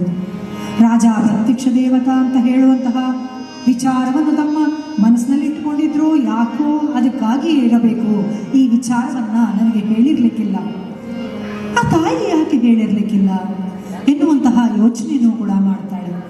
ಲೋಕಾಪವಾದವನ್ನ ಹೆದರಿ ಆ ತಾಯಿ ನನ್ನ ಜನ್ಮ ವೃತ್ತಾಂತವನ್ನು ಹೇಳಿರ್ಲಿಕ್ಕಿಲ್ವೋ ಏನೋ ಅಂತೆಲ್ಲ ಯೋಚನೆ ಮಾಡ್ತಾನೆ ಕರ್ಣ. ಇತ್ತ ಕಡೆ ಕೃಷ್ಣ ಕರ್ಣನಲ್ಲಿ ಹೇಳಿರ್ತಾನೆ, ನಿನಗೇ ಪಟ್ಟ, ಇಲ್ಲಿಯ ದೊಡ್ಡ ಮಗ ನೀನು, ಆದ್ರಿಂದ ಪಾಂಡವರ ದೊಡ್ಡ ಮಗ ನೀನು, ನಿನಗೆ ಪಟ್ಟ ಆಗುತ್ತದೆ ಅಂತ. ಈ ವಿಚಾರವನ್ನು ಕೇಳಿದಂತ ಕರ್ಣ ಯೋಚನೆ ಮಾಡ್ತಾ ಇದ್ದಾನೆ, ಅಯ್ಯೋ ದೇವರೇ, ನನಗೆ ಒಂದು ಅಸ್ತಿತ್ವವನ್ನು ಕೊಟ್ಟಂತಹ ಕೌರವನಿಗೆ ನಾನು ಮೋಸ ಮಾಡೋದಿಲ್ಲ, ಆದ್ರಿಂದ ನನಗೇನಾದ್ರೂ ಪಟ್ಟವನ್ನ ಕೊಟ್ಟರು ಅಂತ ಆದ್ರೆ ನಾನು ಎಲ್ಲವನ್ನ ಕೌರವನಿಗೆ ಒಪ್ಪಿಸಿ ನಾನು ಕಾಡಿಗೆ ಹೋಗ್ತೇನೆ ಅಂತ.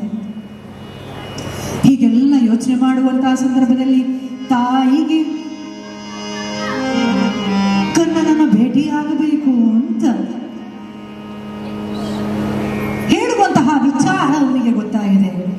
ಅಯ್ಯೋ, ಹೀಗೂ ಉಂಟೆ ಅಂತ ನಾವು ಯೋಚನೆ ಮಾಡ್ತೇವೆ ಅಲ್ಲ. ಕರ್ಣನ ಜೀವನದ ಬೇರೆ ಬೇರೆ ಹಾದಿಯಲ್ಲಿ ಅವನು ಅನುಭವಿಸಿದಂತಹ ಅನೇಕ ವಿಚಾರಗಳ ಜೊತೆಗೆ ಇದು ಒಂದು. ಇದುವರೆಗೆ ನನ್ನ ತಾಯಿ ಯಾರು ಅಂತ ಗೊತ್ತಿರಲಿಲ್ಲ ಅವನಿಗೆ. ತಾಯಿ ಯಾರು ಅಂತ ಗೊತ್ತಾಗಿದೆ, ಈಗ ತಾಯಿಯನ್ನು ಭೇಟಿಯಾಗಬೇಕು, ತಾಯಿಗೆ ನನ್ನನ್ನು ಭೇಟಿಯಾಗಬೇಕಂತೆ. ಇದೇನು ಶುಭ ಸೂಚನೆ? ಅಶುಭವೇ? ಒಳ್ಳೆಯದಕ್ಕೋ ಕೆಟ್ಟದಕ್ಕೋ ಗೊತ್ತಾಗ್ತಾ ಇಲ್ಲ. ಮನಸ್ಸಿನಲ್ಲಿ ದುಗುಡವಾಗ್ತಾ ಇದೆ, ದುಮ್ಮಾನದಿಂದ ಮನಸ್ಸು ಏನೇನೋ ಯೋಚನೆ ಮಾಡ್ತಾ ಇದೆ. ಇಷ್ಟೇ ಯೋಚನೆ ಮಾಡ್ತಾನೆ, ನನ್ನ ಕೌರವನಿಗೆ ನಾನು ಏನು ತೊಂದರೆ ಮಾಡದಿದ್ರೆ ಆಯ್ತು, ತಾಯಿ ಭೇಟಿ ಆಗ್ಬೇಕು ಅಂತ ಹೇಳಿದ್ದಾಳೆ, ನೋಡೋಣ ಅಂತ ಯೋಚನೆ ಮಾಡ್ತಾ ತಾಯಿ ಬರುವಂತಹ ಸಮಯ ದೂರದಲ್ಲಿ ಬೆಳಕು ಗೋಚರಿಸ್ತಾ ಇದೆ. ತಾಯಿ ಮಕ್ಕಳ ಸಂಬಂಧ ಅಂತ ಹೇಳಿದ್ರೆ ಅದುವೇ ಅಲ್ವೇ? ಎಷ್ಟಾದ್ರೂ ತಾಯಿ ಬರುವಂತಹ ಸಂದರ್ಭದಲ್ಲಿ ಈ ಮಗುವಾದಂತಹ ಕರ್ಣನಿಗೆ ಅದೆಂತಹ ಭಾವನೆಗಳು ಉಕ್ಕಿ ಹರಿದಿರಬಹುದು ಹೇಳಿ. ದೂರದಲ್ಲಿ ಬಿಳಿಯ ಆಕಾರವನ್ನ ಕಂಡಂತಹ, ಬೆಳಕನ್ನು ಕಂಡಂತಹ ಆ ಕರ್ಣ ನೋಡ್ತಾ ನೋಡ್ತಾ ತಾಯಿಯ ಬರುವಿಕೆಯನ್ನು ನಿರೀಕ್ಷೆಯನ್ನು ನೋಡ್ತಾನೆ. ಕುಂತಿದೇವಿಯು ಹತ್ತಿರ ಬರುತ್ತಿದ್ದಂತೆ ಕರ್ಣನ ಎದೆಯ ತುಳಿತ ಹೆಚ್ಚಾಗುತ್ತದೆ. ತನ್ನ ತಾಯಿಯನ್ನು ಭೇಟಿಯಾಗುವಂತಹ ಸಂದರ್ಭ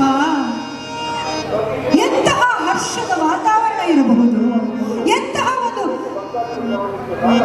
ವಿಪರೀತವಾದಂತಹ ಒಂದು ವಾತಾವರಣ. ಇಷ್ಟು ದಿನ ನನ್ನ ತಾಯಿ ಯಾರು ಅಂತ ಗೊತ್ತಿರಲಿಲ್ಲ, ಇವತ್ತು ತಾಯಿ ಬರ್ತಾ ಇದ್ದಾಳೆ, ಏನೇನೋ ಆಗುತ್ತಾ ಇದೆ. ಹತ್ತಿರ ಬಂದಂತಹ ಕುಂತಿ, ಮಗನೇ ಹೇಗಿದ್ದೀಯಾ ಅಂತ ಕೇಳ್ತಾಳೆ. ಕೇಳಿದ ಆ ಕ್ಷಣ ಕರ್ಣನಿಗೆ ಏನು ಮಾಡಬೇಕು ಅಂತ ಗೊತ್ತಾಗುವುದಿಲ್ಲ. ಆನಂದ ಬಾಷ್ಪ, ಸಂತೋಷದಿಂದ ಏನು ಮಾಡಬೇಕು ಅಂತ ಗೊತ್ತಾಗುವುದಿಲ್ಲ. ಹೀಗೆ ಮಾತಾಡ್ತಾ ಇನ್ನೇನು ತಾಯಿಯಲ್ಲಿಂದ ಹೋಗಬೇಕು ಅಂತ ಹೇಳುವಂತಹ ಸಂದರ್ಭದಲ್ಲಿ ಆ ತಾಯಿ ಹೇಳ್ತಾಳೆ, ಮಗನೇ ನನ್ನ ಒಂದು ಮಾತನ್ನು ನಡೆಸಿಕೊಡ್ತೀಯ ಮಗನೇ? ಕರ್ಣ ಯೋಚನೆ ಮಾಡುತ್ತಾನೆ, ತಾಯಿ ನನ್ನಲ್ಲಿ ಏನೋ ಕೇಳ್ತಾ ಇದ್ದಾಳೆ, ಏನಿರಬಹುದು? ಆಗ ಆ ತಾಯಿ ಹೇಳ್ತಾಳೆ, ಅರ್ಜುನನನ್ನು ಬಿಟ್ಟು ಬಿಡು ಮಗನೇ, ಅವನನ್ನೆಲ್ಲಾದ್ರೂ ನೀನೇನಾದ್ರು ಮಾಡಿದ್ರೆ ನನ್ನ ಉಳಿದ ಮಕ್ಕಳು ಆತ್ಮಹತ್ಯೆ ಮಾಡಬೇಕು. ಹಾಗೆ ಒಂದು ಮಾತು ಮಗನೇ, ತೊಟ್ಟಮ್ಮವಂತೆ ತೊಡೆದಿರು ಮಗನೇ ಅಂತ ಕೇಳುತ್ತಾಳೆ. ಅಯ್ಯೋ, ಎಂತಹ ವಿಧಿಯ ವಿಪರ್ಯಾಸ! ಒಂದು ಕಡೆ ತನ್ನ ತಾಯಿಯನ್ನು ನೋಡುವಂತಹ ಸಂಭ್ರಮದಲ್ಲಿದ್ದಂತಹ ಆ ಕರ್ಣನಿಗೆ ಎಂತಹ ಒಂದು ಆಘಾತ! ನನ್ನ ಜೀವನದಲ್ಲಿ ಯಾಕೆ ಹೀಗಾಗುತ್ತಾ ಇದೆ ಅಂತ ಯೋಚನೆ ಮಾಡ್ತಾನೆ. ಅಲ್ಲಿಂದ ದುಃಖದಪ್ತನಾದಂತಹ ಮನಸ್ಸಿನಿಂದ ತೆರಳಿದಂತಹ ಕರ್ಣನು ವಿಧಿಯ ವಿಪರ್ಯಾಸದ ನಡುವೆ ಜೀವನವನ್ನ ನಡೆಸುತ್ತಾ ಇರ್ತಾನೆ. ಹಸ್ತಿನಾವತಿಯಲ್ಲಿ ಮಹಾಭಾರತದ ಯುದ್ಧಕ್ಕೆ ಬೇಕಾದಂತಹ ಎಲ್ಲ ತಯಾರಿಯು ನಡೆದಿದೆ. ಕೌರವರ ಪಾಳ್ಯದಲ್ಲಿ ಯಾರು ಸೇನಾಧಿಪತ್ಯವನ್ನು ವಹಿಸಿಕೊಳ್ಳುವುದು ಅಂತ ಯೋಚನೆ ಮಾಡಲಾಗಿ ಆ ಪಾಳ್ಯದಲ್ಲಿ ಅತ್ಯಂತ ಹಿರಿಯರಾಗಿದ್ದಂತಹ ಭೀಷ್ಮಾಚಾರ್ಯರನ್ನು ಪಾಳ್ಯದ ಸೇನಾಧಿಪತಿಯಾಗಿ ಮಾಡುವುದು. ಸೇನಾಧಿಪತಿಯನ್ನಾಗಿ ಮಾಡಿದಂತಹ ಸಂದರ್ಭದಲ್ಲಿ ಕೌರವ ಒಮ್ಮೆ ಬರ್ತಾನೆ. ನಮ್ಮ ಪಾಳ್ಯದಲ್ಲಿರುವಂತಹ ಎಲ್ಲರ ಪರಿಚಯ ಪರಿಚಯವನ್ನು ಮಾಡಿಸ್ಕೊಡು ಅಂತ ಕೇಳ್ತಾನೆ. ಮಾಡಿಸ್ಕೊಡಿ ಅಂತ ಕೇಳ್ತಾನೆ. ಆಗ ಭೀಷ್ಮಾಚಾರ್ಯರು ಎಲ್ಲರ ಪರಿಚಯವನ್ನು ಮಾಡಿಕೊಡ್ತಾ ಕರ್ಣನನ್ನು ನೋಡಿ ಅರ್ಧರತಿ ಅಂತ ಒಮ್ಮೆಲೆ ಕೋಪ ಬಂದ್ಬಿಡ್ತದೆ ಕರ್ಣನಿಗೆ. ಒಂದು ಪಾಳ್ಯದಲ್ಲಿರುವಂತಹ ಸೇನೆಯಲ್ಲಿರುವಂತಹ ಒಂದಷ್ಟು ಜನರ ಸಾಮರ್ಥ್ಯವನ್ನೇ ಆಗದೇ ಇದ್ರೆ ನಾನು ಯಾಕೆ ಇಲ್ಲಿರಬೇಕು ಅಂತ ಹೇಳಿ ಅಲ್ಲಿಂದ ತೆರಳುತ್ತಾನೆ. ಮತ್ತೆ ಯೋಚನೆ ಮಾಡ್ತಾನೆ, ಅವರು ಹೇಳಿದ್ರಲ್ಲಿ ತಪ್ಪೇನಾದ್ರೂ ಇದೆಯಾ? ಖಂಡಿತವಾಗಿಯೂ ಇಲ್ಲ. ನಾನು ಒಂದು ಕಡೆ ಗುರುಗಳ ಶಾಪ, ಇನ್ನೊಂದು ಕಡೆ ಋಷಿಗಳ ಶಾಪ, ತಾಯಿಗೆ ಕೊಟ್ಟಂತಹ ಮಾತು ಇವೆಲ್ಲ ನೋಡುವಾಗ ನಾನು ಅವರು ಹೇಳಿದಲ್ಲಿ ತಪ್ಪೇನು ಅಂತ ಯೋಚನೆ ಮಾಡ್ತಾ ಇರ್ತಾನೆ. ಹೀಗೆ ಭೀಷ್ಮಾಚಾರ್ಯರ ಸೇನಾಧಿಪತ್ಯದಲ್ಲಿ ಯುದ್ಧ ನಡೆಯುತ್ತದೆ. ಭೀಷ್ಮಾಚಾರ್ಯರು ಶರಸಿಯಲ್ಲಿ ಮಲಗಿದ್ದಾರೆ.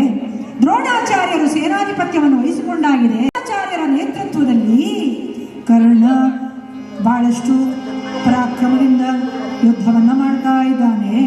ದ್ರೋಣಾಚಾರ್ಯರ ಅಣತಿಯಂತೆ ಕುರುಕ್ಷೇತ್ರದ ಯುದ್ಧಗಣದಲ್ಲಿ ಚಕ್ರವ್ಯೂಹವನ್ನು ರಚಿಸಿದಂತಹ ಸಂದರ್ಭದಲ್ಲಿ ಚಕ್ರವ್ಯೂಹವನ್ನು ಬಹಳಷ್ಟು ಸಮರ್ಥವಾಗಿ ಭೇದಿಸಲು ಹೊರಟಂತಹ ಅರ್ಜುನನ ಪುತ್ರ ಅಭಿಮನ್ಯುವಿನ ಕೈಯನ್ನು ಕಡಿಲಿಕ್ಕೆ ಹೇಳ್ತಾನೆ. ದ್ರೋಣಾಚಾರ್ಯರ ಅಣತಿಯಂತೆ ಕೈಯನ್ನು ಕಡಿತಾನೆ. ಹೀಗೆ ಆದ ನಂತರ ದ್ರೋಣಾಚಾರ್ಯರ ಸೇನಾಧಿಪತ್ಯದ ಬಳಿಕ ಕುರುಕ್ಷೇತ್ರ ಯುದ್ಧದ 17ನೇ ದಿನ ಕರ್ಣನಿಗೆ ಸೇನಾಧಿಪತ್ಯ ಲಭ್ಯವಾಗುತ್ತದೆ.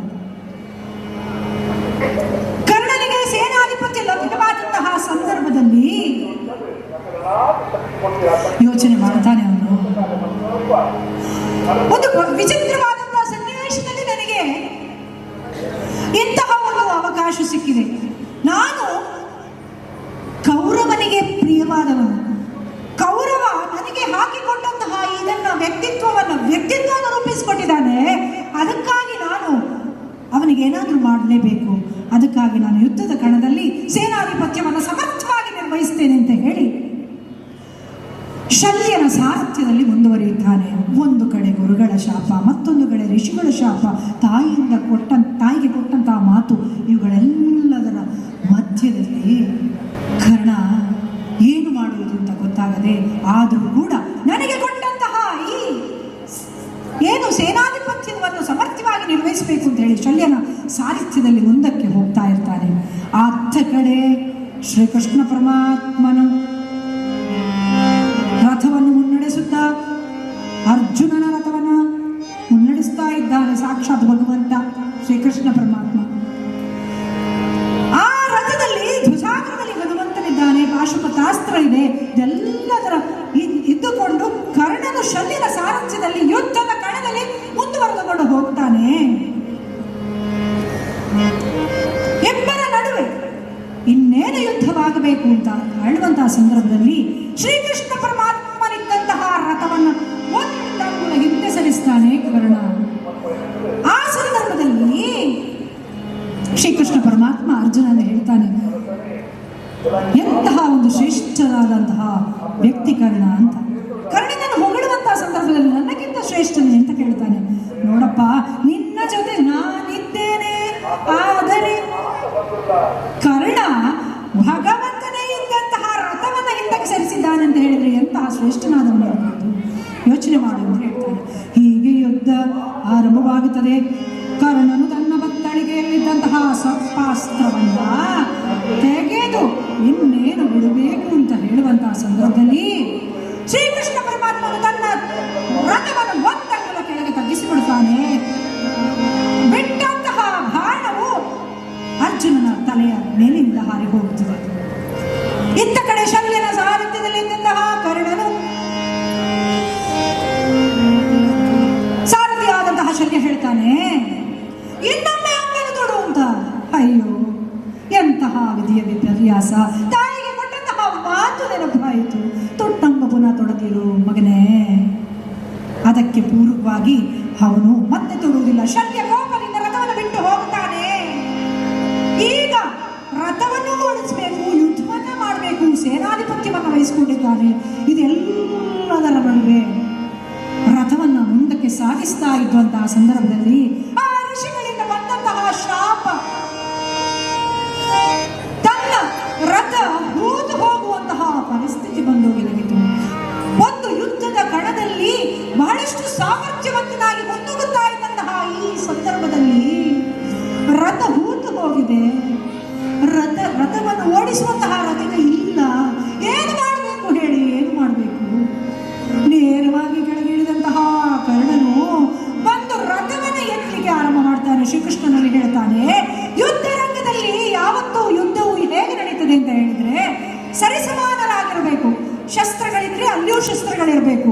ಹಾಗಿದ್ರೆ ಮಾತ್ರ, ಯಾವ ರಥಗಳಿದ್ರೆ ರಥಗಳು ಸರಿ ಇದ್ರೆ ಮಾತ್ರ ಅಲ್ಲಿ ಯುದ್ಧ ನಡಿಬೇಕು ಅಂತ ಹೇಳ್ತಾನೆ. ಆದ ಕಾರಣ ಒಂದು ಸ್ವಲ್ಪ ಸಮಯ ಕೊಡಪ್ಪ ಅಂತ. ಇತ್ತ ಕಡೆ ಇದ್ದಂತಹ ಶ್ರೀಕೃಷ್ಣ ಪರಮಾತ್ಮ ಅರ್ಜುನನಲ್ಲಿ ಹೇಳ್ತಾನೆ, ಹೊಡಿಯಪ್ಪ ಬಾಣ ಅಂತ. ಆಗ ಅರ್ಜುನ ಹೇಳ್ತಾನೆ, ಅದಾಗುವುದಿಲ್ಲ ದೇವರೇ ಅಂತ. ಇತ್ತ ಕಡೆ ಶ್ರೀಕೃಷ್ಣ ಪರಮಾತ್ಮನ ಮನಸ್ಸಿನಲ್ಲಿ ಬೇರೆ ಇದೆ. ಕರ್ಣನ ಎಲ್ಲಿಯಾದ್ರೂ ಬಾಣವನ್ನು ಬಿಟ್ರೆ ಅರ್ಜುನ ಖಂಡಿತ ಹೋಗ್ತಾನೆ ಅಂತ ಚೆನ್ನಾಗಿ ಗೊತ್ತಿತ್ತು. ಅದಕ್ಕಾಗಿ ಈ ಕರ್ಣನನ್ನು ಓಡಿಸ್ಬೇಕು ಅಂತಾದ್ರೆ ಬೇರೆ ಒಂದು ವಿಚಾರ ಇದೆ. ಅದಕ್ಕಾಗಿ ಶ್ರೀಕೃಷ್ಣ ಪರಮಾತ್ಮ ಏನ್ ಮಾಡ್ತಾನೆ ಅಂತ ಹೇಳಿದ್ರೆ ಯುದ್ಧ ರಂಗದಲ್ಲಿ ಬ್ರಾಹ್ಮಣನ ವೇಷಧಾರಿಯಾಗಿ ಬರುತ್ತಾನೆ. ಮುದುಕನ ಬ್ರಾಹ್ಮಣನ ವೇಷಧಾರಿಯಾಗಿ ಬಂದು ಕರ್ಣ ರಥವನ್ನ ಎತ್ತುತ್ತಾ ಇದ್ದಾನೆ, ಎತ್ತಿ ನಿಂತಿದ್ದಾನೆ. ಆ ಸಂದರ್ಭದಲ್ಲಿ ಬಂದಂತಹ ಮುದುಕ ಬ್ರಾಹ್ಮಣ, ಅಯ್ಯ ಓ ಅಯ್ಯ ಇಲ್ಲಿ ನೋಡಿ ಅಯ್ಯ ಅಂತ ಹೇಳ್ತಾನೆ. ರಥದಲ್ಲಿದ್ದಂತಹ ಕರ್ಣ ನೋಡ್ತಾ ನೋಡ್ತಾ, ಏನ್ ಸ್ವಾಮಿ, ಏನ್ ಬೇಕು ನಿಮ್ಗೆ? ಅಯ್ಯ ನಾನು ಯಾಕೆ ಬಂದದ್ದು ಅಂತ ನಿನಗೆ ಗೊತ್ತಾಗ್ಲಿಲ್ಲೇನಯ್ಯ, ನನಗೆ ದಾನ ಬೇಕು. ಏನು ಹೇಳ್ತಾ ಇದ್ದೀರಿ ಸ್ವಾಮಿ ನೀವು?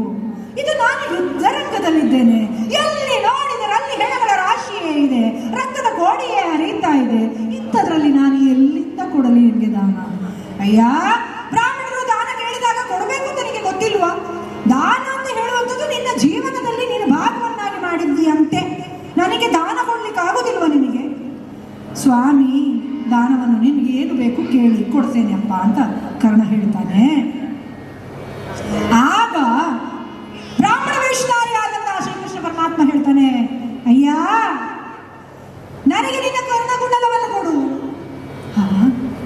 ಕರ್ಣಕುಂಡಲವನ್ನೇ? ಸರಿಯಪ್ಪ, ನೀವು ದಾನವನ್ನ ಕೇಳಿದ್ದೀರಿ, ಕರ್ಣಕುಂಡಲವನ್ನು ಕೇಳಿದ್ದೀರಿ, ಇನ್ನೇನು ಕಿತ್ತು ತೆಗಿಬೇಕು ಅಂತ ಹೇಳುವಾಗ ಆ ಬ್ರಾಹ್ಮಣ ವೇಷಧಾರಿಯಾಗಿದ್ದ ಶ್ರೀಕೃಷ್ಣ ಹೇಳ್ತಾನೆ, ಅಯ್ಯ ನಿನಗೆ ಬ್ರಾಹ್ಮಣರಿಗೆ ದಾನ ಹೇಗೆ ಕೊಡುವುದು ಅಂತ ಗೊತ್ತಿಲ್ವಾ ನಿನಗೆ?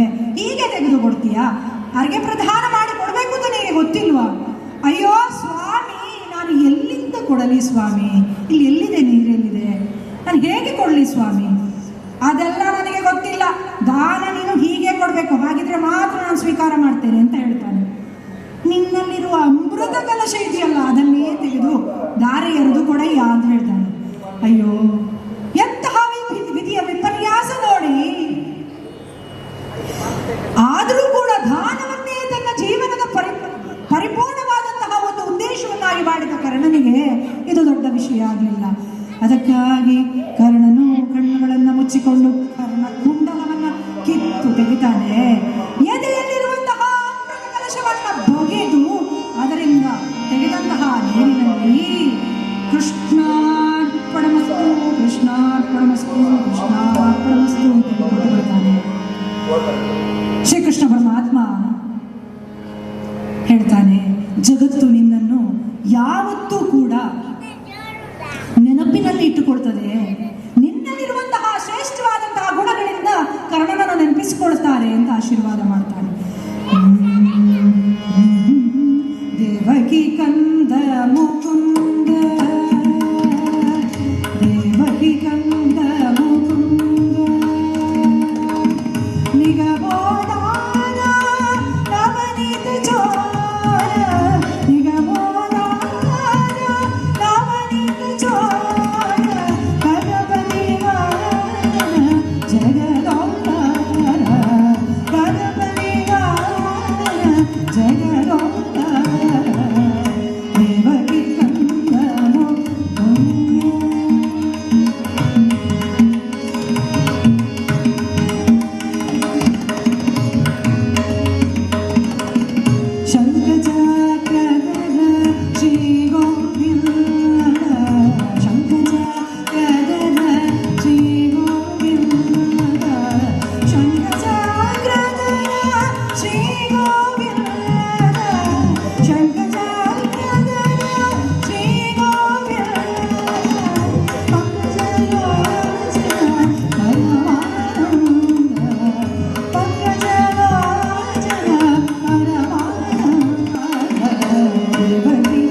ನಮ್ಮ ಹೃದಯ ಮಾನಸದಲ್ಲಿದ್ದಾನೆ ಅಂತ ಹೇಳಿದರೆ ಇದಕ್ಕಿಂತ ಸಂತೋಷದ ವಿಷಯ ಏನಿಲ್ಲ. ಅಂತಹ ಶ್ರೇಷ್ಠನಾದ ಭಾರತದಾದ್ಯಂತ ಇವತ್ತಿಗೂ ಕೂಡ ನಾವು ಪ್ರೀತಿಯಿಂದ ನೆನೆಸಿಕೊಳ್ಳುವಂತಹ ಆ ದಾನಶೂರ ವೀರ ಕರ್ಣನ ಕಥೆಯ ವೃತ್ತಾಂತವನ್ನು ಕೇಳಿದಂತಹ ನಮಗೆ ನಿಮಗೆ ಎಲ್ಲರಿಗೂ ಕೂಡ ಭಗವಂತ ಒಳ್ಳೆಯದನ್ನು ಮಾಡಲಿ ಎಂದು ಹೇಳುತ್ತಾ ಕಥೆಯನ್ನು ಕೊನೆಗೊಳಿಸುವುದಕ್ಕಿಂತ ಮೊದಲು ಮಹಿಷಮರ್ದಿನಿ ಮಠದ ಬೆಟ್ಟುವಿನ ಈ ದೇವಸ್ಥಾನದ ಅಷ್ಟಬಂಧ ಬ್ರಹ್ಮಕಲಶೋತ್ಸವದ ಈ ಶುಭ ಸಂದರ್ಭದಲ್ಲಿ ಆ ದೇವಿಯ ಕೃಪೆಗೆ ಪಾತ್ರರಾಗುವಂತಹ ಅನೇಕ ಕೆಲಸ ಕಾರ್ಯಗಳು ಇಲ್ಲಿ ನಡೀತಾ ಇದೆ. ಅದರಲ್ಲಿಯೂ ಕೂಡ ಸಾಂಸ್ಕೃತಿಕ ಕಾರ್ಯಕ್ರಮ ಒಂದು. ಅದರಲ್ಲಿ ಬಹಳಷ್ಟು ರೇರ್ ಆಗಿರುವಂತಹ ಒಂದು ಕಲಾ ಪ್ರಕಾರ ಅಂತ ಹೇಳಿದರೆ ಹರಿಕತೆ. ತುಂಬ ಕಡಿಮೆ ಜನರು ಹರಿಕತೆಯನ್ನ ಮಾಡುವವರು ಇರುವಂಥದ್ದು. ಭದ್ರಗಿರಿ ಅಚ್ಯುತದಾಸರಿರ್ಬೋದು, ಕೇಶವದಾಸರಿರ್ಬೋದು, ಗುರುರಾಜಲು ನಾಯ್ಡು ಇರ್ಬೋದು, ಅಂತಹ ಶ್ರೇಷ್ಠರು ಹಾಕಿಕೊಟ್ಟಂತಹ ಹಾದಿಯನ್ನು ಇನ್ನು ನಮ್ಮ ಮುಂದಿನ ಜನರೇಷನ್ಗೆ ಅಂದರೆ ಮುಂದಿನ ಪೀಳಿಗೆಗೆ ನಾವು ಹಸ್ತಾಂತರ ಮಾಡಬೇಕಾಗಿದೆ. ಆ ಒಂದು ನಿಟ್ಟಿನಲ್ಲಿ ಮಾತ್ರ ನನ್ನ ಸಣ್ಣ ಪ್ರಯತ್ನವನ್ನು ನಾನಿಲ್ಲಿ ಮಾಡಿದ್ದೇನೆ. ಇದು ಎಲ್ಲವೂ ಕೂಡ ಆ ಮಹಿಷಮರ್ದಿನಿಗೆ ಅರ್ಪಿಸ್ತೇನೆ ಅಂತೇಳಿ ಹೇಳುತ್ತಾ ಕಾರ್ಯಕ್ರಮವನ್ನು ದೇವಿಯ ಒಂದು ಸ್ತುತಿ ಹಾಗೂ ಮಂಗಳದೊಂದಿಗೆ ಕೊನೆಗೊಳಿಸ್ತೇನೆ.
ಪರವಾಗಿ ನಮ್ಮ ತಂಡದ ಪರವಾಗಿ ಹೃತ್ಪೂರ್ವಕವಾದಂತಹ ಧನ್ಯವಾದಗಳನ್ನು ಅರ್ಪಿಸುತ್ತಾ ನಾನು ಡಾಕ್ಟರ್ ಶೋಭಿತಾ ಸತೀಶ್, ನನ್ನ ಜೊತೆಗೆ ಹಾರ್ಮೋನಿಯಂ ವಾದಕರಾಗಿ ಶ್ರೀಯುತ ವಿಶ್ವನಾಥ್ ನಾಯಕ್, ಅನೇಕ ವರ್ಷಗಳಿಂದ ಪುತ್ತೂರಿನ ಆಸುಪಾಸಿನಲ್ಲಿ ತಬಲಾ ಮತ್ತು ಹಾರ್ಮೋನಿಯಂ ಎರಡನ್ನೂ ಬಹಳಷ್ಟು ಸಮರ್ಥವಾಗಿ ನಿರ್ವಹಿಸಿಕೊಂಡು ಬರುತ್ತಾ ಇರುವಂತಹ ಹಿರಿಯರು. ಹಾಗೆ ತಬಲಾ ವಾದಕರಾಗಿ ಬಹಳಷ್ಟು ಬಡ್ಡಿಂಗ್ ಆರ್ಟಿಸ್ಟ್ ಈಗಿನ ಯುವ ಸಮೂಹಕ್ಕೆ ತಬಲಾ ವಾದಕರಾಗಿ ಬಹಳಷ್ಟು ಗುರುತಿಸಿಕೊಂಡಂತಹ ಸುಮನ್ ದೇವಾಡಿಗ ಅವರು ಕೂಡ ಇದ್ದಾರೆ. ಅವರಿಗೂ ನನ್ನ ಪರವಾಗಿ ತುಂಬ ಹೃದಯದ ಧನ್ಯವಾದಗಳು.